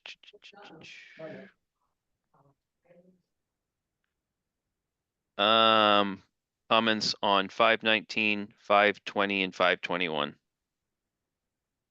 Or 519, which included the photo of the previous house, and then email today. And the email today was in regard to parking, is that correct? That is correct. And the way I read it is that if the parking exists in the front, it can remain, it doesn't have to be removed. Is that correct? That's correct. It just would be physically impossible to park all of it, in the back, especially when we considered discuss the open space too. Yeah. Are there any new public comments on the project? Don't see any in the chat. David Moore does have his hand raised. Then we'll go ahead. You're muted, David. Mr. Moore, you're muted. Okay. There is something in the chat, Shane. I added it at the beginning of the meeting. And my concern is, I realize I'm not disputing whether he has access over the right of way. I can read the deed. I'm not disputing that. I guess what I'm disputing is the regulation that allows him to take 9 spaces away from the businessman out front and then say that there was no net loss in parking. There's no net loss in parking if you read the fine print. Yeah, there's no net loss in parking on his site, but there is a definite loss in parking for the businessmen out front who already have a problem with parking. So to shift those 9 spaces out front is grossly unfair to the businessmen in the area. And if we have to appeal that in court, or we have to go before the town council and say this regulation is ridiculous, then so be it. But you can't take 9 spaces away from businessmen. And to say, well, you got parking behind a fire station. You come home at night, it's raining like hell, it's wintertime, and you're going to walk packages across 2 very busy streets and down 100-foot right away. That's unrealistic to even imagine that. It may work in other places in town, but it does not work here. Somebody's going to get killed if they try to enforce it. And if they don't enforce it, then the businessmen who are there are going to take it on the chin, or you're going to be bugging the police department to move people, and they don't even have enough staff now. So the regulation is what I have a beef with. And it just shouldn't be. That's it. Thank you, Mr. Moore. Any other new comments? Mr. Driscoll, if I may, just follow up on that. No, Mr. McDonald. I just want to clarify something with Mr. Moore's example of somebody coming home at like 9 p.m. or something, cold, wet, rainy. Isn't all the residential parking specifically provided for on site? Yes. Oh, no, it isn't. Yes, it is. It would require 6. It would require 6 spaces. The residential would require 6. So. And there's 7 provided, if I recall correctly. That's correct. Correct. Thank you.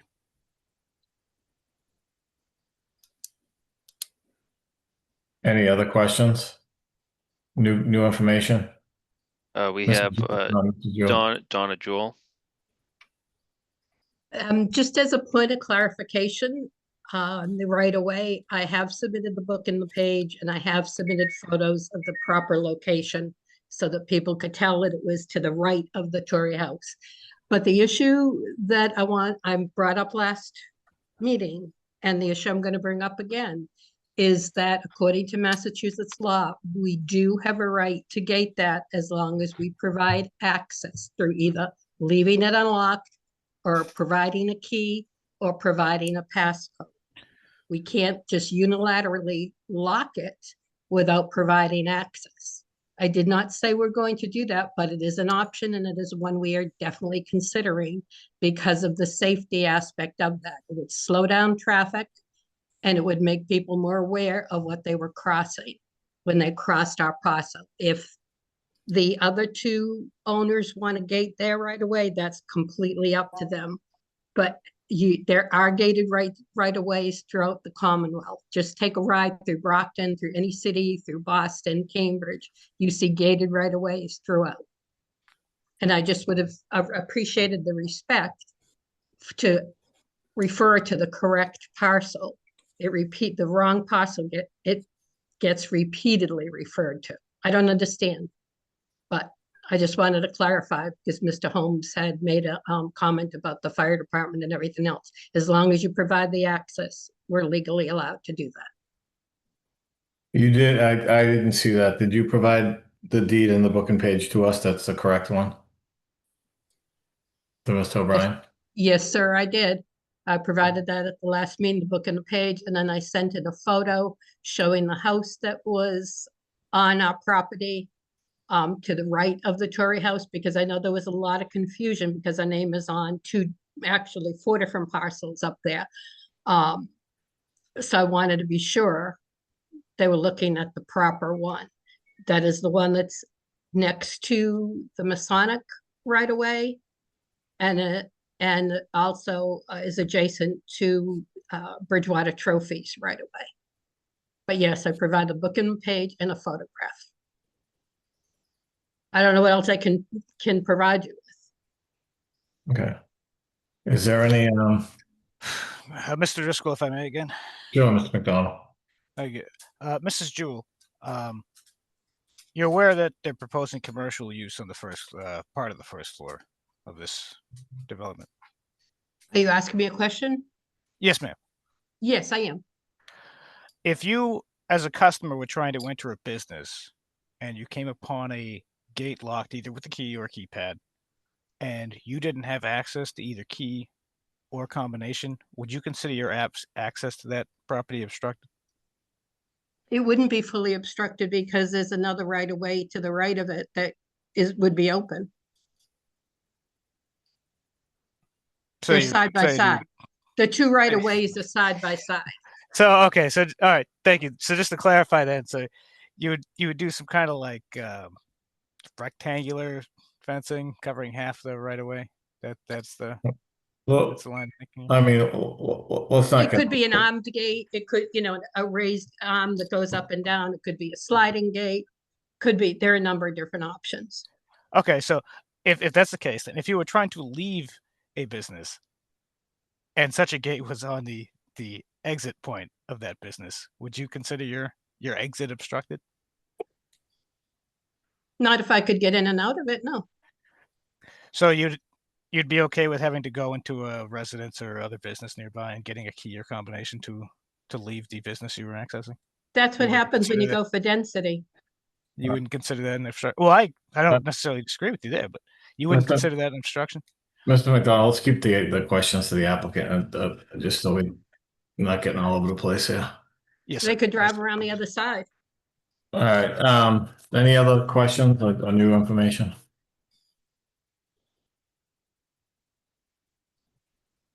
So any, Mr. Sylvia, do you have anything new to add, sir?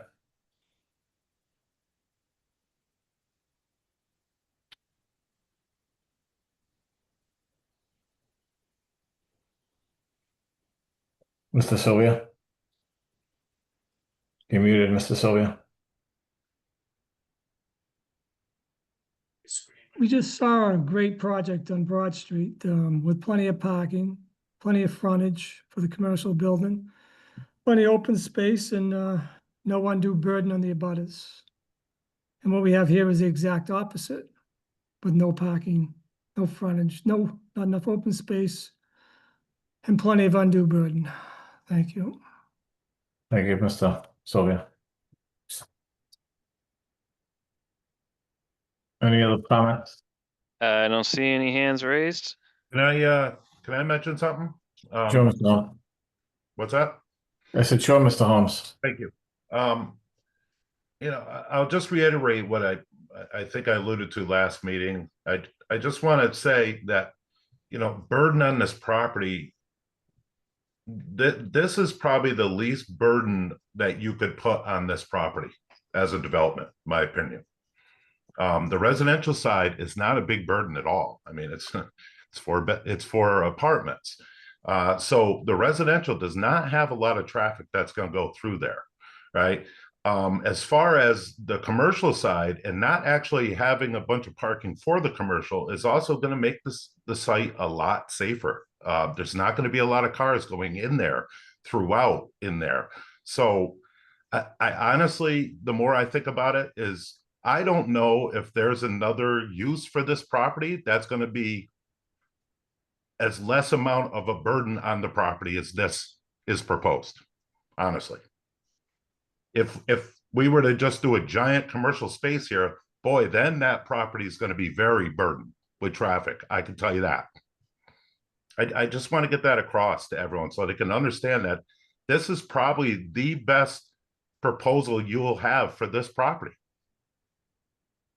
in my opinion. Thank you.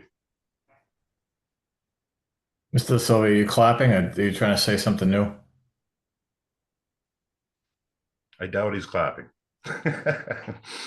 Not funny. It's not funny.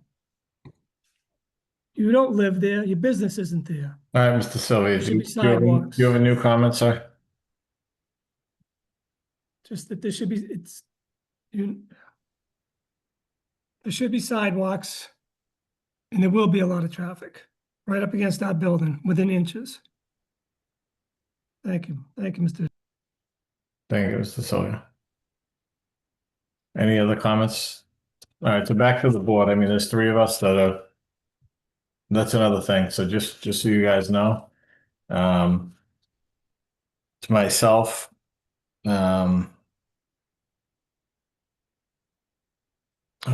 is it, Mr. McDonald? So just kind of some history. When we started this project, Astrid Rojas was on the board. She resigned. MJ was at the last meeting, but she's resigned as well. And then through the Mullen rule, Ted and Eric missed more than one meeting. So we are down to 3 board members on this. You need unanimous on both, right? That is correct. All For right. it to pass, of course, yes. So what do, just Mr. Geller and Mr. McDonald, what do we want to wait for that legal opinion to, or do we not? Yeah, I'd like to wait. But you know me, I'm definitely slow and steady when it comes to these kind of things. Well, I mean, I reached out to the town attorney like I was asked to at the last meeting by different board members. We got an opinion from the attorney that represents us. He asked for specific things. He said if we don't get those, then we shouldn't move forward. So we can either take his advice or we can condition it. Generally, when a lawyer tells me to do something, I do it. So. You know, I don't want anybody to think that I'm against the project. I mean, I think a lot of concessions have been made by everybody here, by the developer, by you know, it's become a much better project and I think it will clean up the site. My thing is I just want to make sure that if we approve something, there's no legal issues and there's no impacts to the abutters. And that's all I want to make sure before we approve it. And this is not an easy site. It's not, there's no frontage. There's 4 people that have rights to a right of way that's historic. There's conflicting views as to who can use it, who can't use it, what people can do. I just want to make sure that when we do something, we're not setting the town up for a lawsuit. We're not creating a environment that's hostile between the abutters and there's lawsuits that we get sucked into for that. I just want to make sure that we have the correct information to vote on. And right now, I don't believe we have the correct information. So that's it. That's what I'm looking for. Mr. Chairman, you do have a hand raised. Who is that? I don't see a hand. This over. Are you raising your hand, Mr. Silva? No, Stefano. I don't see a hand raised. You don't? Nope. I'm looking at it. I don't either. Do you mean like on the camera or a? No, a hand on his. No, there's no virtual hand on Stefano. Really? Okay. I don't see it. No. Okay. Huh. So I guess I'd have to say with the conversation that we're having, you know, I mean, I think there have been a lot of concessions. I think the project is good. But I'm not quite sure that he's going to get the approval vote without that proper deed and anything else that we want the attorney to look at. Mr. Drusso, can I make a suggestion? Sure. That you close the public hearing, and Mr. Balsamo can get Mr. Pellegrini to issue a letter prior to next Wednesday. We add this to that 20-minute meeting. Well, I'd rather, I mean, this is more of a public hearing. I don't want to. I don't know. Can we So make you're a saying condition? I don't want to close the public hearing. We can't take information after a public hearing's closed. That's the problem. Can we make it a condition? I think we need the information.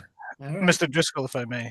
I mean, the deed issue has been one of the larger. And we've gotten the wrong information every time we've asked for it. I mean, that's the frustrating thing. I'm just speaking more so to closing the public hearing, given Right. that the deed issue has been a huge cause or huge issue of public concern. I don't think it would be appropriate to close it until we have that resolved, because depending on the outcome of the legal opinion, things could change quite a bit. So I think it makes sense to keep it open for the time being. I mean, that's why I asked for the legal opinion. If I got a different opinion, I would have done what he said. But he said to get the correct information. There's been a claim made. The burden of proof is on the applicant. The applicant's attorney needs to refute that claim by citing that deed that's being referenced and the language in that deed, and that's what we need. Because to me, So in that case, because to me, if we've assumed all along, and hopefully it's still the case, that this project has at least 18 feet of service back there, 18 foot, because it requires an 18-foot minimum for two-way traffic. If you can stop putting gates up and stuff like that, if somebody does, that restricts that to 10 feet. So in my opinion, the access, the safety, all changes if that's the case. So we need to make sure that what is being represented to us is true. but the question that I have now is that, we're being told that a gate or possible gate can be put up, not because of the deed, but because of Mass General Law. Well, So it's not the deed that's driving the gate, it's the Mass General Law. So what Mass General Law says that you can do that on a easement property that's shared between so many abutters. That's what they're stating. They're not saying that it's in the I think deed. if we go down that rabbit hole, the issue before us is the deed and the restriction in the deed. I think if we start talking about the right to put up gates, I think that could be a very big issue. Right. In my opinion, whether you can put up a gate or not, I think that's another side of this that would have to be looked into, because I don't know, just me as a citizen, and no, it is a big, but we have a question. It doesn't sound right to me. I think that's an issue for attorneys in a court of law and not the planning board. I agree. We have a question. We have a question on a specific deed and the ability for that owner that owns the underlying land has the ability to obstruct that. And we just want to make sure that that deed does not say that, or does say that, and then we can make our decision.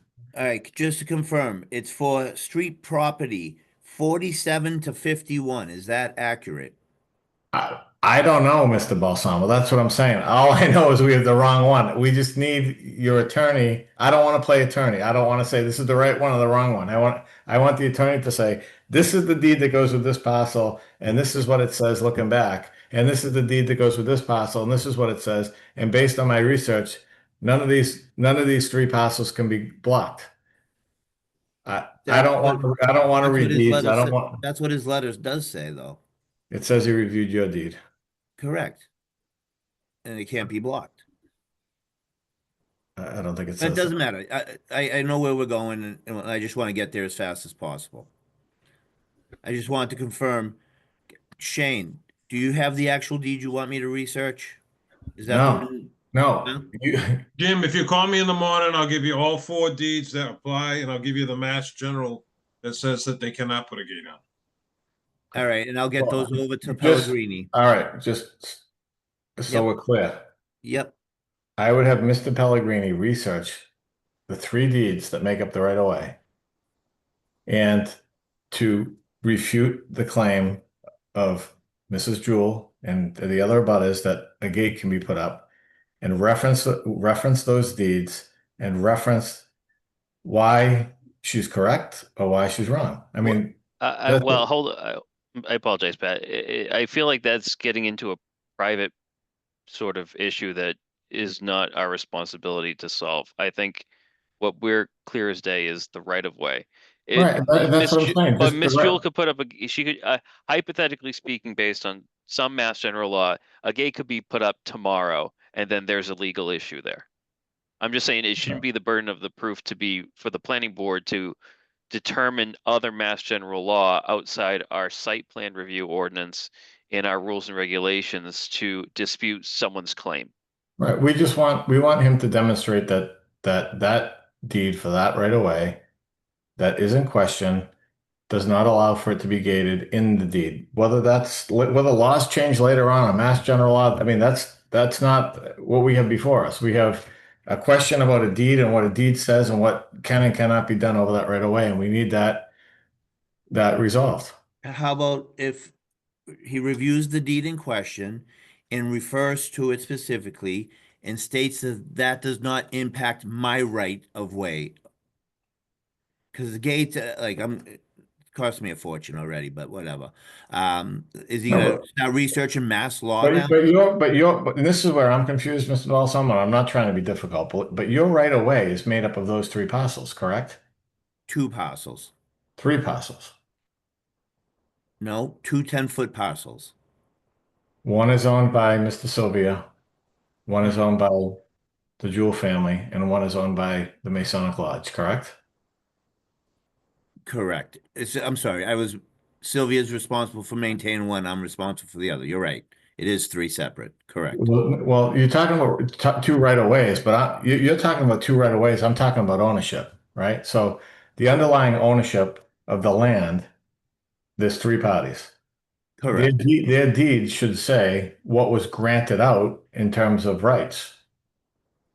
There's a grantor that granted rights out for each of those parcels, and there should be language in there that says you can do X, Y, Z, they can do X, Y, Z.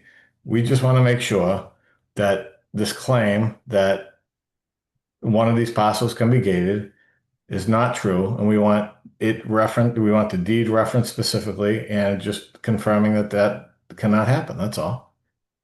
That's all. All right.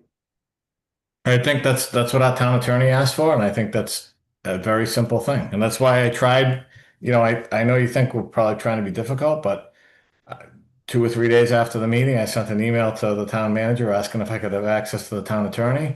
We had a conversation. Shane turned around and got you an email that day, basically saying we needed this, and you brought the wrong deed in. I mean, and we're still talking about it. I mean, that's my frustration. I just got the request the day before yesterday for this other deed, which I didn't even know existed because You didn't get the request. You got the request last. I got it 2 days ago. Mr. Chairman, we understand it. I will give the information to Mr. Balsamo and to Mr. Pellegrini, and that they will provide you with the letter that you need. Okay, thank you. So when's our next meeting, Shane? We have a special meeting next Wednesday that we decided today. I have 30 minutes next Wednesday. I have another meeting at 7:30, so I can't do it. It would be if we could, June 4th would be after next Wednesday.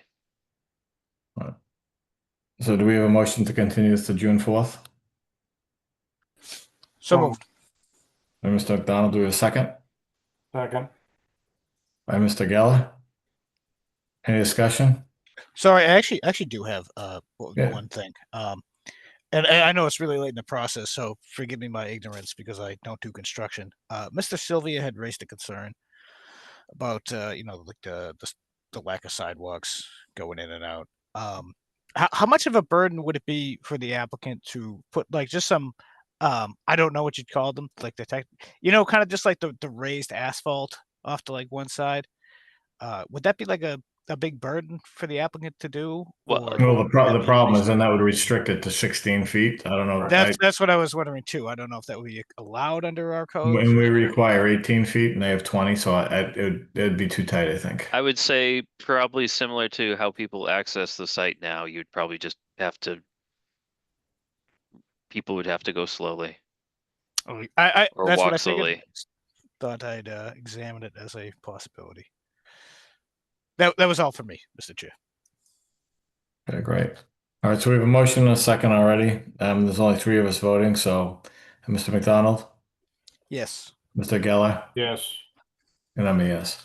And if the sooner you can get the information to Shane, I mean, I know if, so we can look at it and make sure it's, what we're looking for, that's helpful. So if you can get it to us a week before or whatever, I know there's a holiday in there, so the sooner you get it to us, the sooner we can turn it Get around. on it right away.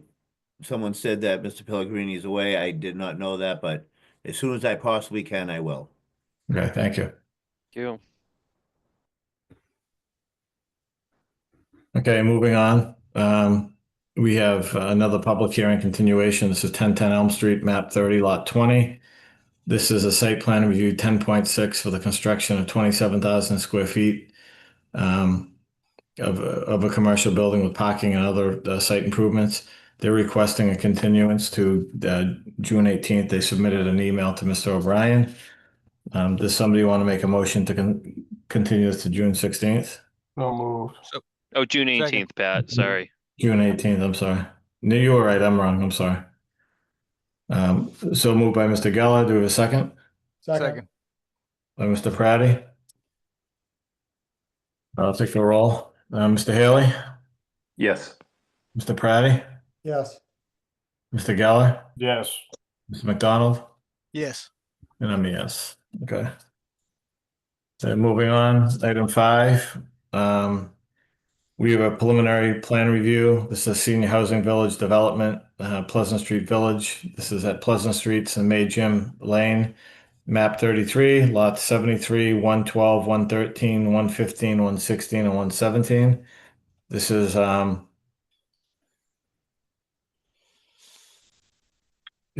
name of the company Rising Community, or is that a It's- Rising? Rising Community and Housing Incorporated. All right, I didn't know if that was part of the. Oh, no, it's not a name or. All right. So Rising Community and Housing Inc. is the applicant. This is a preliminary planning board review pursuant to section 8.7 Senior Housing Village. This is for 40 units of senior housing. Village development proposed to require a special permit at a future hearing. Shane, there's no public hearing notice or anything for this because it's not a public hearing, correct? No, but we did receive comments from interested parties. So the plans are available online, but we did receive some comments from abutters and interested parties that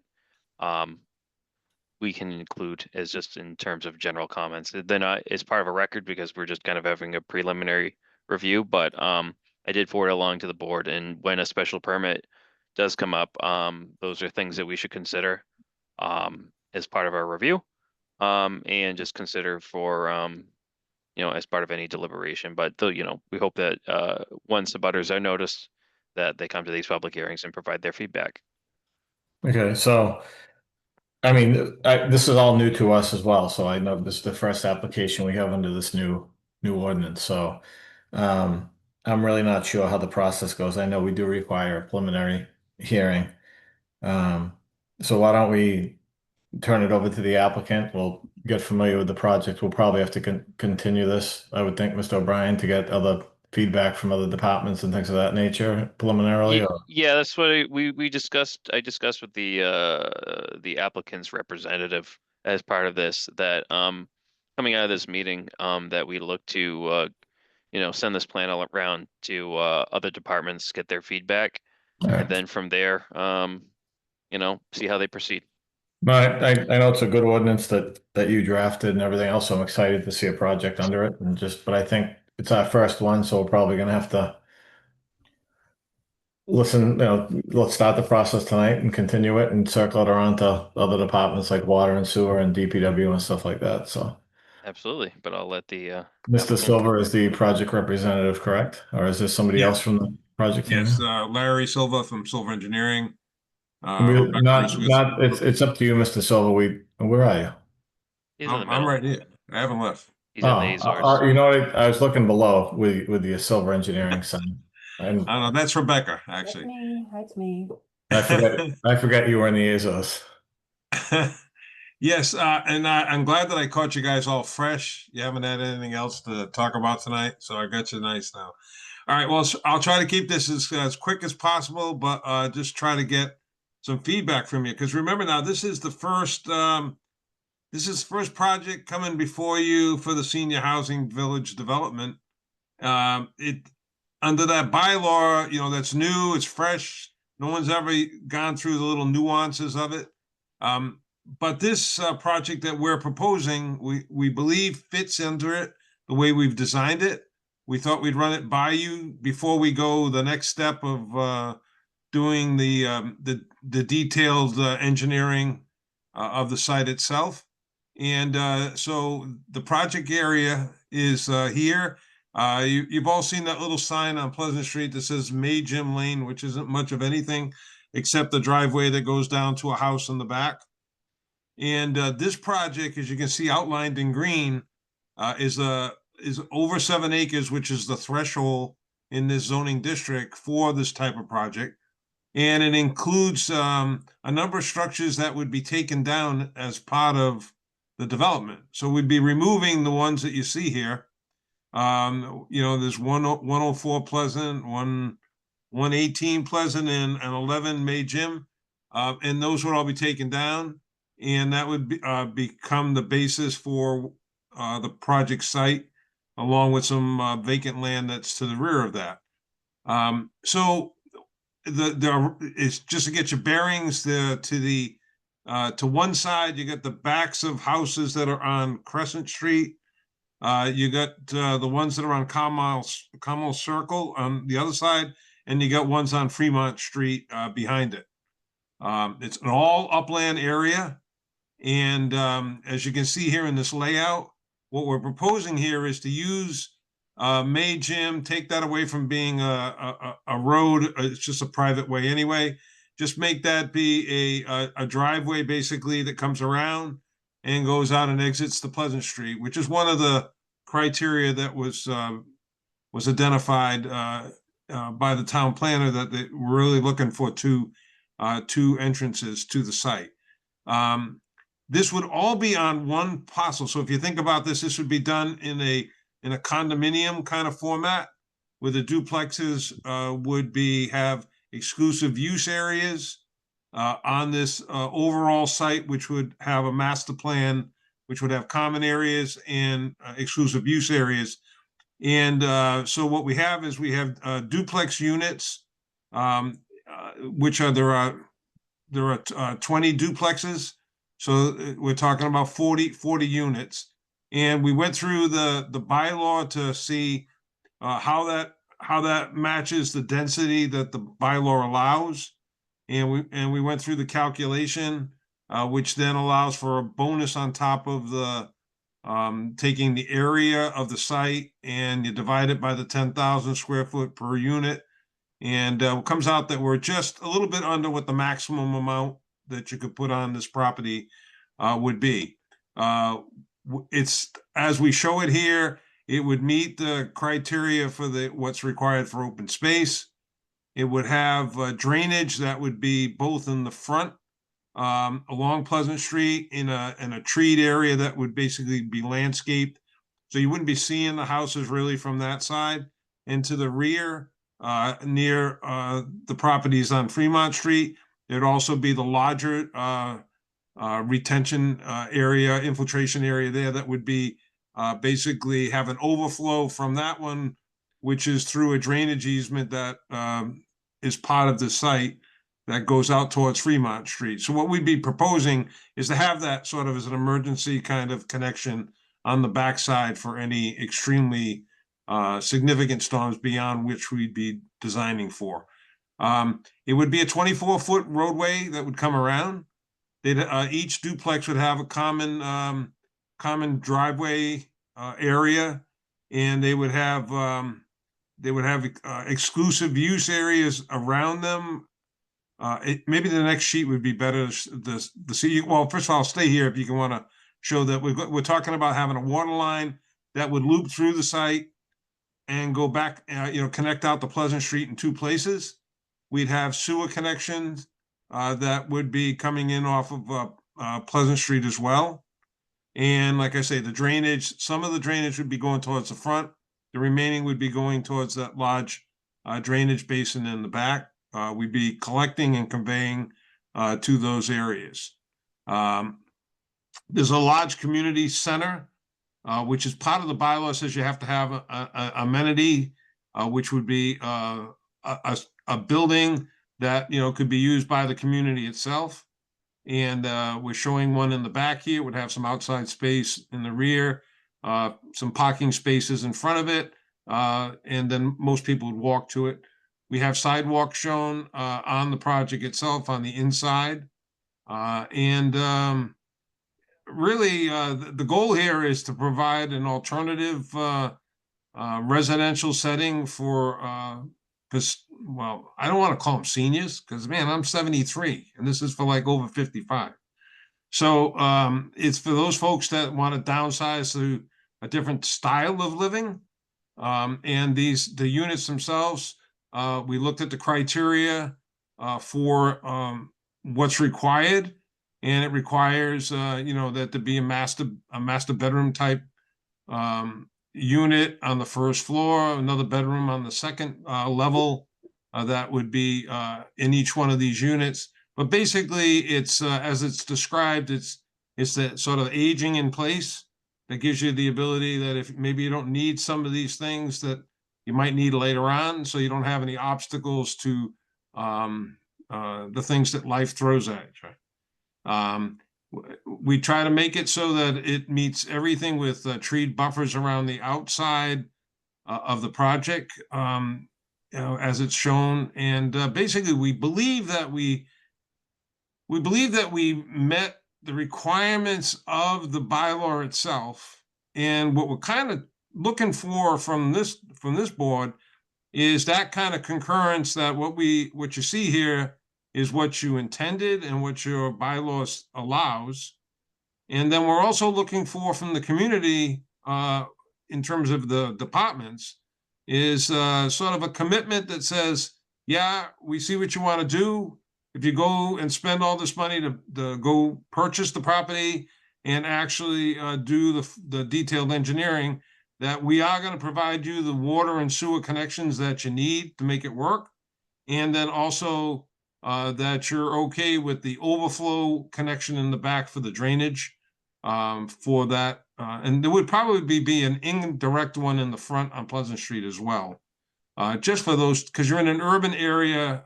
I say urban because you're in the downtown area. It's still a town, but you don't have any wetlands or any other kind of resource areas to discharge drainage.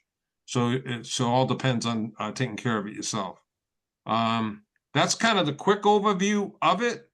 And I really would welcome your input as far as what you see here and what your thoughts are, and whether or not you think this is what was intended when the bylaw was crafted.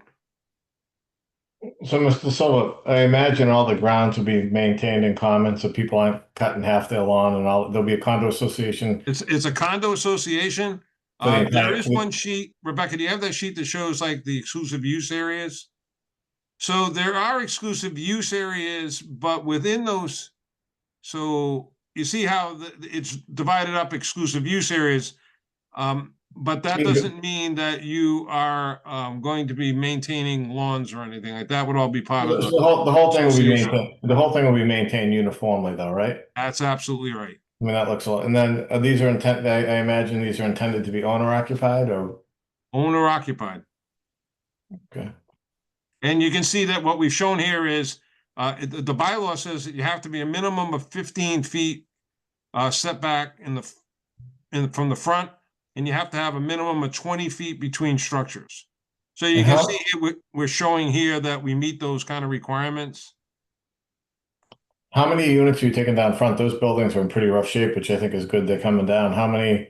So what is really the net in that area? It's not that much. Because I think I don't know. I can't remember the exact number, but I want to say, Shane, that was in that water. Remember that water memo I sent to you?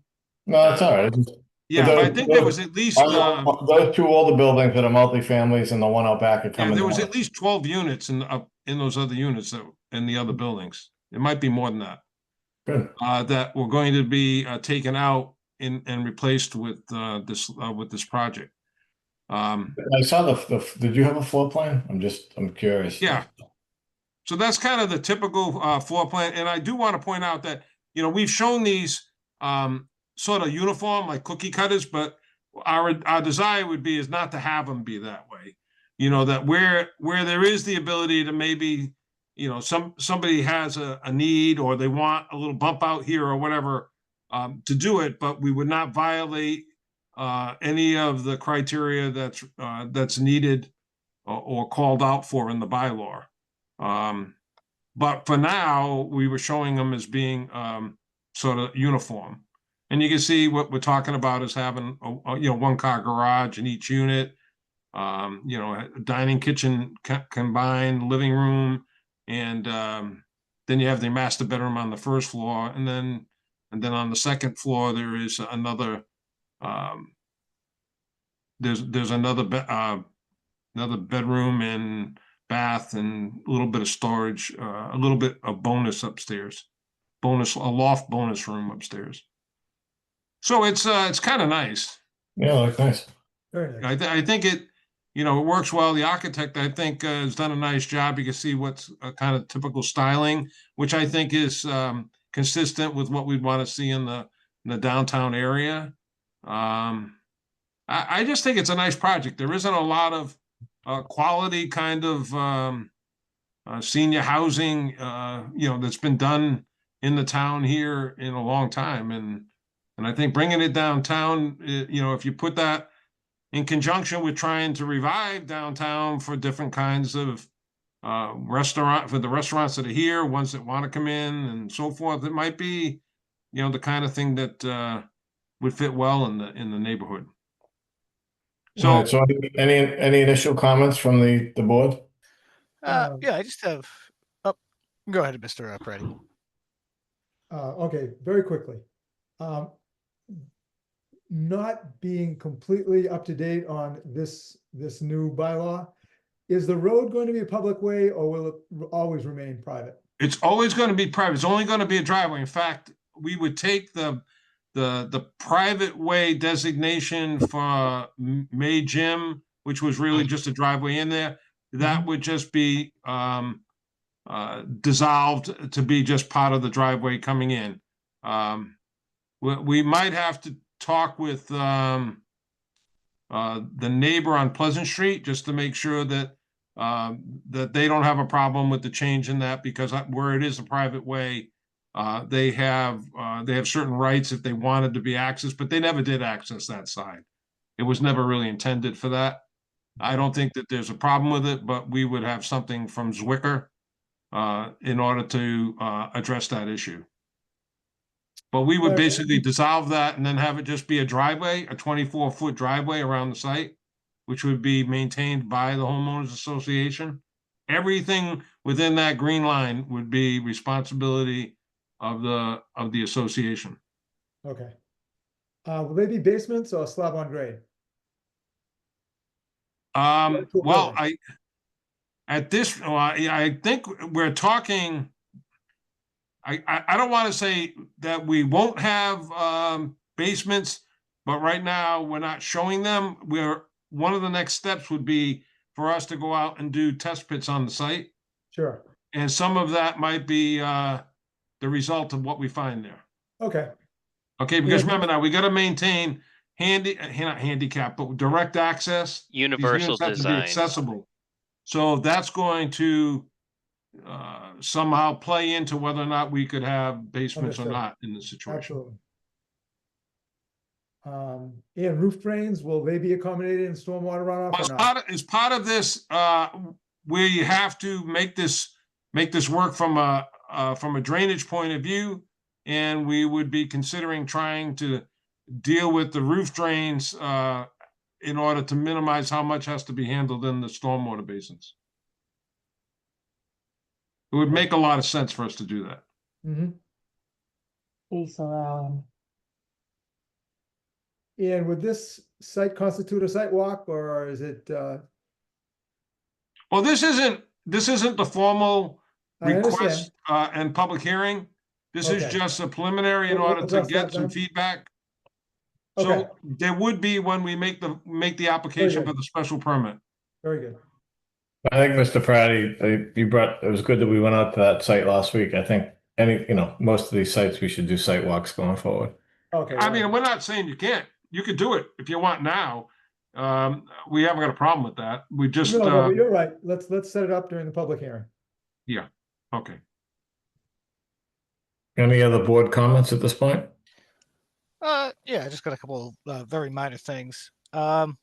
Just first of all, in your opening, Mr. Silva, you talked about want to get feedback from the town. Make sure that they can commit to the water and sewer. I would just make a little note just for the public. Planning board can't commit water and sewer to anything, so that's not our purview. But No, but you can request them to review a project and provide some feedback, and that's kind of what we're asking for. Yeah, I think we'll ask Mr. O'Brien to send this over to the departments for comments.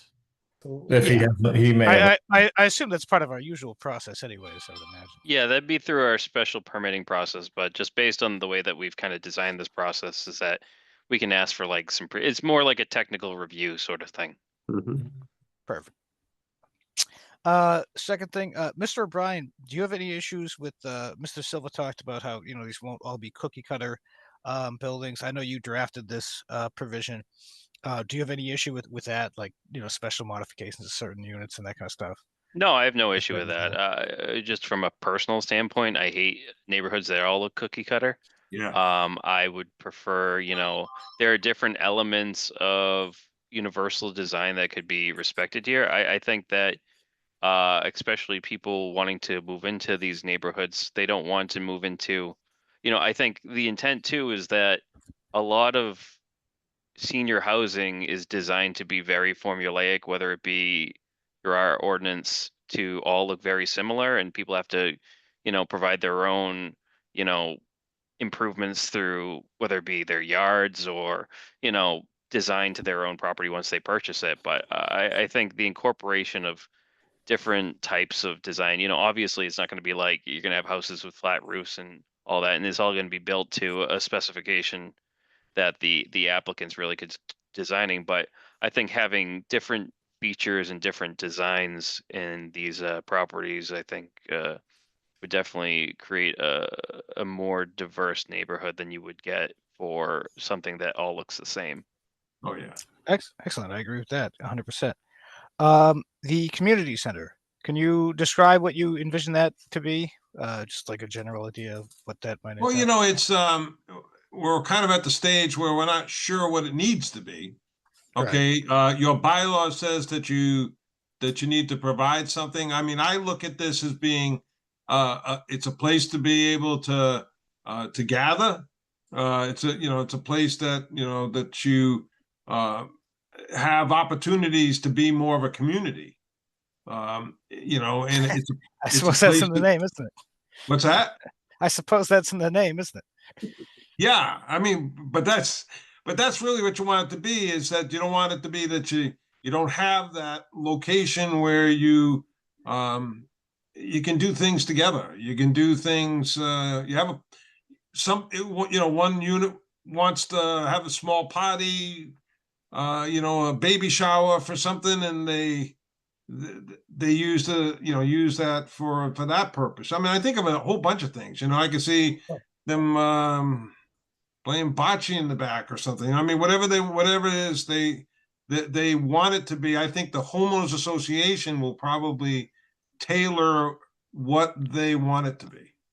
Okay, excellent. That's about what I figured. And then my only other thing I would be thinking about is given the targeted demographics, is there like some kind of snow management plan that would be included in the HOA or something? Because obviously we don't want seniors out having to shovel the driveways every winter or something like that. Is that usually part of this kind of development? That's definitely going to have to, because obviously the association is going to be responsible for that, and we're going to have to show how we're managing it. Yeah.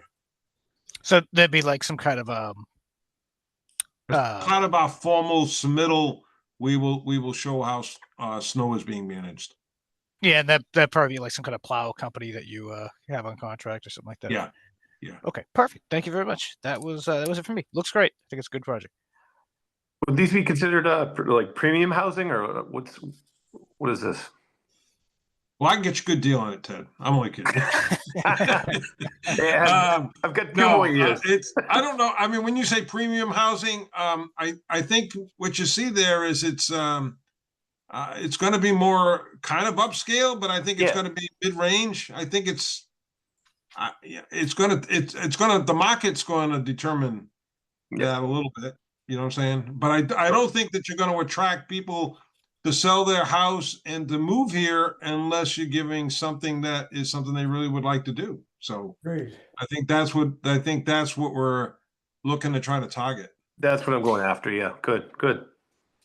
If you had a like ballpark an estimate for the average unit, Larry, what would you vague I wouldn't ballpark? even hazard a guess. I wouldn't even be the one to do that. So Gotcha.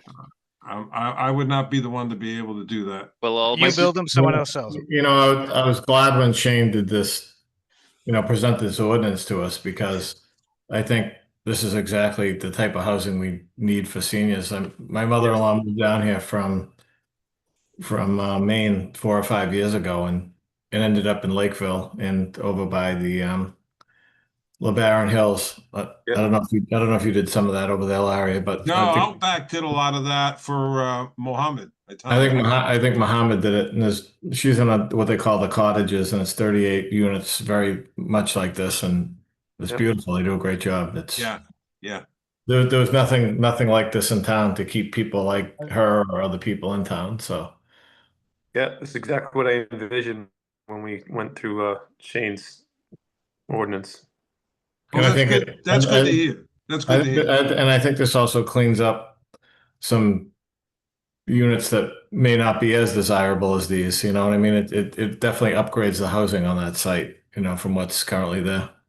Yeah, and I hope that when the neighbors do get a chance during a public hearing to see what's being proposed, and and maybe we can allay their fears that it's not going to be something that affects them negatively, that it's going to be something that is going to be a positive thing for them. Yeah. And we did get a couple of public comments already on it. But I'm sure that as part of the process, we're gonna have to make sure the drainage and all that stuff works. So, right. But any other board comments? I mean, so Mr. Silva, we'll keep this open maybe for another meeting so Shane can solicit other feedback if you're okay with that. Yeah, that's fine. I would love that. I just, I haven't. This is the first one before us. I believe you that it complies. I think we just have Shane look it over, compare it to the ordinance, have him give you some feedback if it doesn't meet any of the criteria, and then circulate it.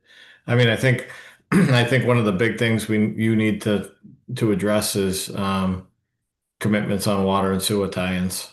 Yeah, and then we have to get out there and make sure our drainage is going to work throughout the site at elevations that work for the the accessibility of the units. I think that's our next step, and then my client has a purchase and sale on the property, so he wants to make sure that before he takes this down, it's a lot of money that he's buying, and he wants to make sure that he can do what we're proposing here. Just have the make sure you connect with the town engineer to witness those pits, please. Absolutely. All right. Anything else from the board on this? Any feedback from Mr. Silva? We'll keep it open so you can look at it and maybe address it again at the next meeting. Have Mr. O'Brien. Shane, have you really looked at this to see how much it complies? It doesn't comply? I haven't done from a compliance standpoint. I'm happy to provide a staff report. What I'd like to just kind of provide is some preliminary comments. Yeah. I just think preliminary comments that it meets the criteria. We have never done one of these, so without looking up, dimensions of the rights of way and things of that nature, I know we say it needs to be connected to water and sewer, so that needs to be Yeah, I think those are big. I would say I think they should get that commitment prior to coming to us, just so that they don't get an approval and then they don't get water and sewer. You know what I mean? So yeah, I would say my two biggest extra comments prior to me reviewing it in terms from a preliminary compliance standpoint is that I have asked the applicant for consideration of a crosswalk from the My Gym portion to across the street. I think one of the biggest things that is important part of this senior housing village is access, especially in the residential D district to the downtown. So the availability for people to cross the street safely, whether it be onto the site or off the site to the downtown area, as well as just general curb appeal along the frontage of Pleasant Street. I know that we talked about the buildings that are currently there, but I think that having some sort of appeal, whether it be some sort of shade trees, that don't really affect the drainage area. So whether it be like a decorative, rain garden or more of a decorative frontage around Pleasant Street, I think they would add to a lot of appeal, as well as just general shading and landscaping and protection of existing trees in the surrounding areas as not to affect the butters. Because when you see 40 units, it does go, oh whoa. But based on the way that we've kind of designed this ordinance, it really functions in the existing ordinance that we have for the density that's being proposed. Yeah, I would just suggest to you by comparison, if you're looking at 40 units on a 7-acre site and you look at what you were looking at on Broad Street and the density of that on a site, I think that this is a much less density. So I think that it's, if you keep your perspective on that, I don't think it's a bad thing. I think it's a good thing. I would agree. I like it preliminarily, so I hope it moves forward. Thank you very much. I appreciate. So, so we'll get some maybe some. Well, wait a minute. I just want to I know it's a preliminary. There are members of the public here. I didn't know if anybody wanted to speak or had anything to say to add to concerns. I know we received 2 emails that we can probably share with the applicant. Is there anybody? I'm having a problem with my screen here. All right, we have a Donna Jewel with her hand raised. Hi, Donna Jewel, Keith Place, Bridgewater. I just want to say, I think this is a great project. It's, I think exactly the kind of direction the town should be going in on this. Someone suggested the basements be considered. I'd have to say that I think that's a great idea, being part of the over 55 crowd, friends downsizing. You need that extra space for whatever. And I really like Shane O'Brien's comments about adding a little distinction and customization for each unit so that they were all cookie cutter. I'm happy to see this kind of product being considered. That's all. Thank you very much. Is there anybody else from the public that has a comment? This is preliminary, so there will be a public hearing on it, but if there's any preliminary comments. We have Carlton with his hand raised. Yeah, Carlton Hunt, Austin Street. Is there any thoughts about affordability? Because we have 40 units, we're trying to keep above the 10%. So is there anything in the works for that? Just a comment and a question. I don't think I can answer that. I don't think I can answer that from Well, my Shane, I thought 55 plus units didn't count towards the SHI anymore. No, it doesn't. The town would have to establish an overarching inclusionary zoning bylaw for it to have to meet those requirements. But no, not necessarily with the 55 plus. Our ordinance doesn't require it right now, Dr. Hunt. Correct. So it would have to be introduced as an inclusionary zoning. So right now, I think the only language in terms of inclusionary is featured in the CBD zone. Thank you. Anybody else? All right, so if there's nothing else from the board, we'll kind of just keep this on the docket for the next meeting, Shane, so you can provide us some feedback. Sure, June 4th. Compliance, yeah. I mean, it looks like it complies. I mean, I remember we had formulas, some zones are 1.1. Just take a look at the formulas and. Absolutely. I think it needs minimum area, frontage, all that stuff. So just to make sure it complies with all that stuff. Yeah. So just along that line, though, that's one of the points in the bylaw was that the bylaw was written that it allows for it to be in a subdivision format and also in a single lot format. Right, yep. Right, Yeah, okay, so I we're agree. doing the single lot, so there's a lot of language that's in the bylaw related to subdivision, which is really not, it's not really applying to this. So I the mean, lot myself, itself will have frontage on Pleasant Street. myself, I like the single lot because it's all privately maintained. The whole thing's private, and Yeah. it's just, you know. Just wanted to touch quickly on two things Shane had brought up. Most of a question for Mr. Silva. Larry, any thoughts on the crosswalk and like the kind of front garden that Mr. O'Brien had? I think those are great ideas, and we definitely would be doing that. Okay, perfect. Thank you very much. All right, Shane, keep it on for the 4th. This is preliminary, so I don't think we need a motion. We'll just keep it on for the 4th. Yeah, that's totally fine. Yeah. Mr. Silva, thank you. I appreciate your time. I know it was a busy night. Well, I think it's a good project, so keep it going. Thank you. Absolutely. Shane, one thing, just Yeah. as Mr. Silva works through we did receive, I believe, 2 abutter comments. Yep, and those were forwarded over to the board. And why don't you put them online and put them with make sure Mr. Silva's office gets them so he can consider Sure. those things when he's designing. Sure. I'll put them as comments from neighbors. Okay, all right, moving on, other business, Shane?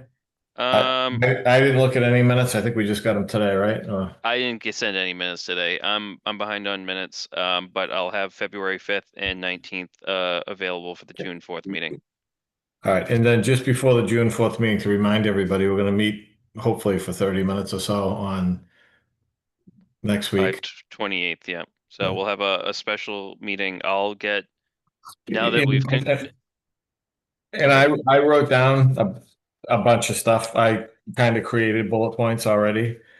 So I'll put my bullet points together and send them to you. If, you know, a lot of people make good comments. I mean, everybody on the board had good things to say. They can certainly be added the night we meet. It can be a working document, but if you can get them to Shane and Bob, I should say, ASAP, so they can be incorporated into the letter, and Yeah. that we'll have less work to do that night, and then I'll get my comments and everything I wrote down to him as well. So if anybody wants to get their own comments, their own bullet points to him to put into the letter for discussion, and then we can talk about leaving them there, removing them, whatever we do. But we just need a document to be able to work with and begin with. So Yeah, so I'll have that agenda posted tomorrow. I'll have the Zoom link and all that information Alright. for that meeting posted online tomorrow. So we just get out of the way. Cause like I said, I'm out till I'll be back in the office next Wednesday. So you're not in tomorrow? No, I'll be here tomorrow. Just Alright. if you want, if you gather some of your thoughts together, like I said, Alright, I'll post the agenda tomorrow. And so just- I'll get you my thoughts, and if anybody else can tomorrow, that'd be great. If not, get them to Bob or Shane over the weekend, and I'll come in and sign whatever needs to be signed. Are you here Yeah. tonight or are you remote? Yep, Mansion Way needs to be signed and the A&R. Are you remote tomorrow? Yes. Uh, But everything will be all set. Don't worry. All right. Well, if not, I can come in another day, but No, I think Mansion Way, we need to get signed. I think it's been since the last meeting. I'll come in and sign that tomorrow. I'll get the bullet points to you, and if everybody else can get their comments to you on the project, we can kind of incorporate them all. Absolutely. As long as somebody in the office can find Mansion Way easily, I'll be in to sign it. No, yeah, it just needs to be. I think I printed it out, so Nicole will have it together. All right. I said. Is that one that just requires a chair signature, or do you need multiple? Correct. That was the subdivision, so that just required Pat's signature, and then you guys have authorized Pat to sign A&R, so he'll just come in and sign the Mylar for that one. Excellent. Okay. All right. Anything else? We have board committee report, planners reports, anything? Nothing. Upcoming events. I think we have believe it's been posted online regarding an updated transportation plan. Let me just confirm the date and time.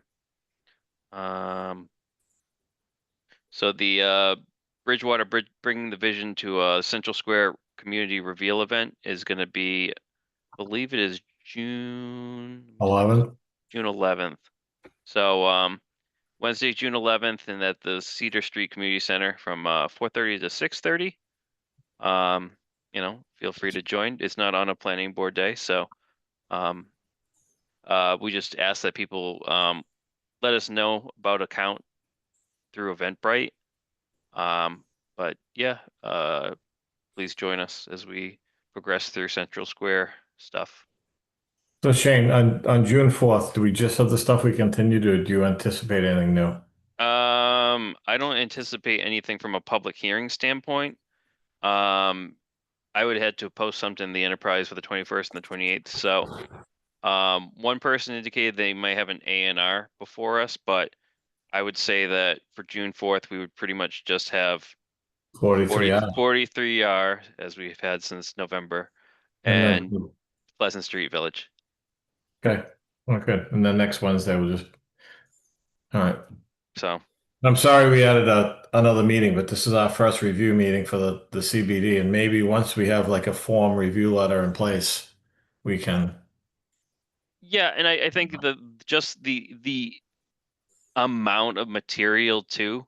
Right. I thought it would be inappropriate to throw it onto the board for the May 7th meeting. So it's fitting within the 30 days, but it's a lot to review in that time. Okay. All right. Anything else from the board? Any board members have any? The only thing I have to add, Pat, is I think I told you, but I haven't told the rest of the board and or Shane, I will be out for the next meeting. I'll be on vacation and it was arranged well before the time I came on the board, so I'm sorry about that, but going to Aruba, I will miss you, but will not be able to zoom in.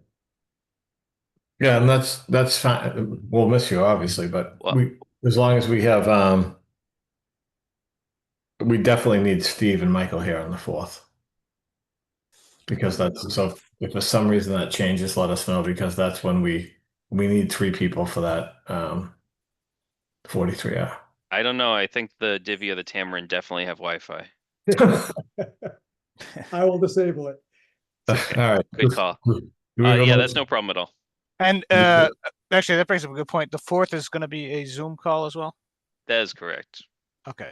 And just as a heads up, I might be out for the second meeting in June. Might be going down to Florida. Okay.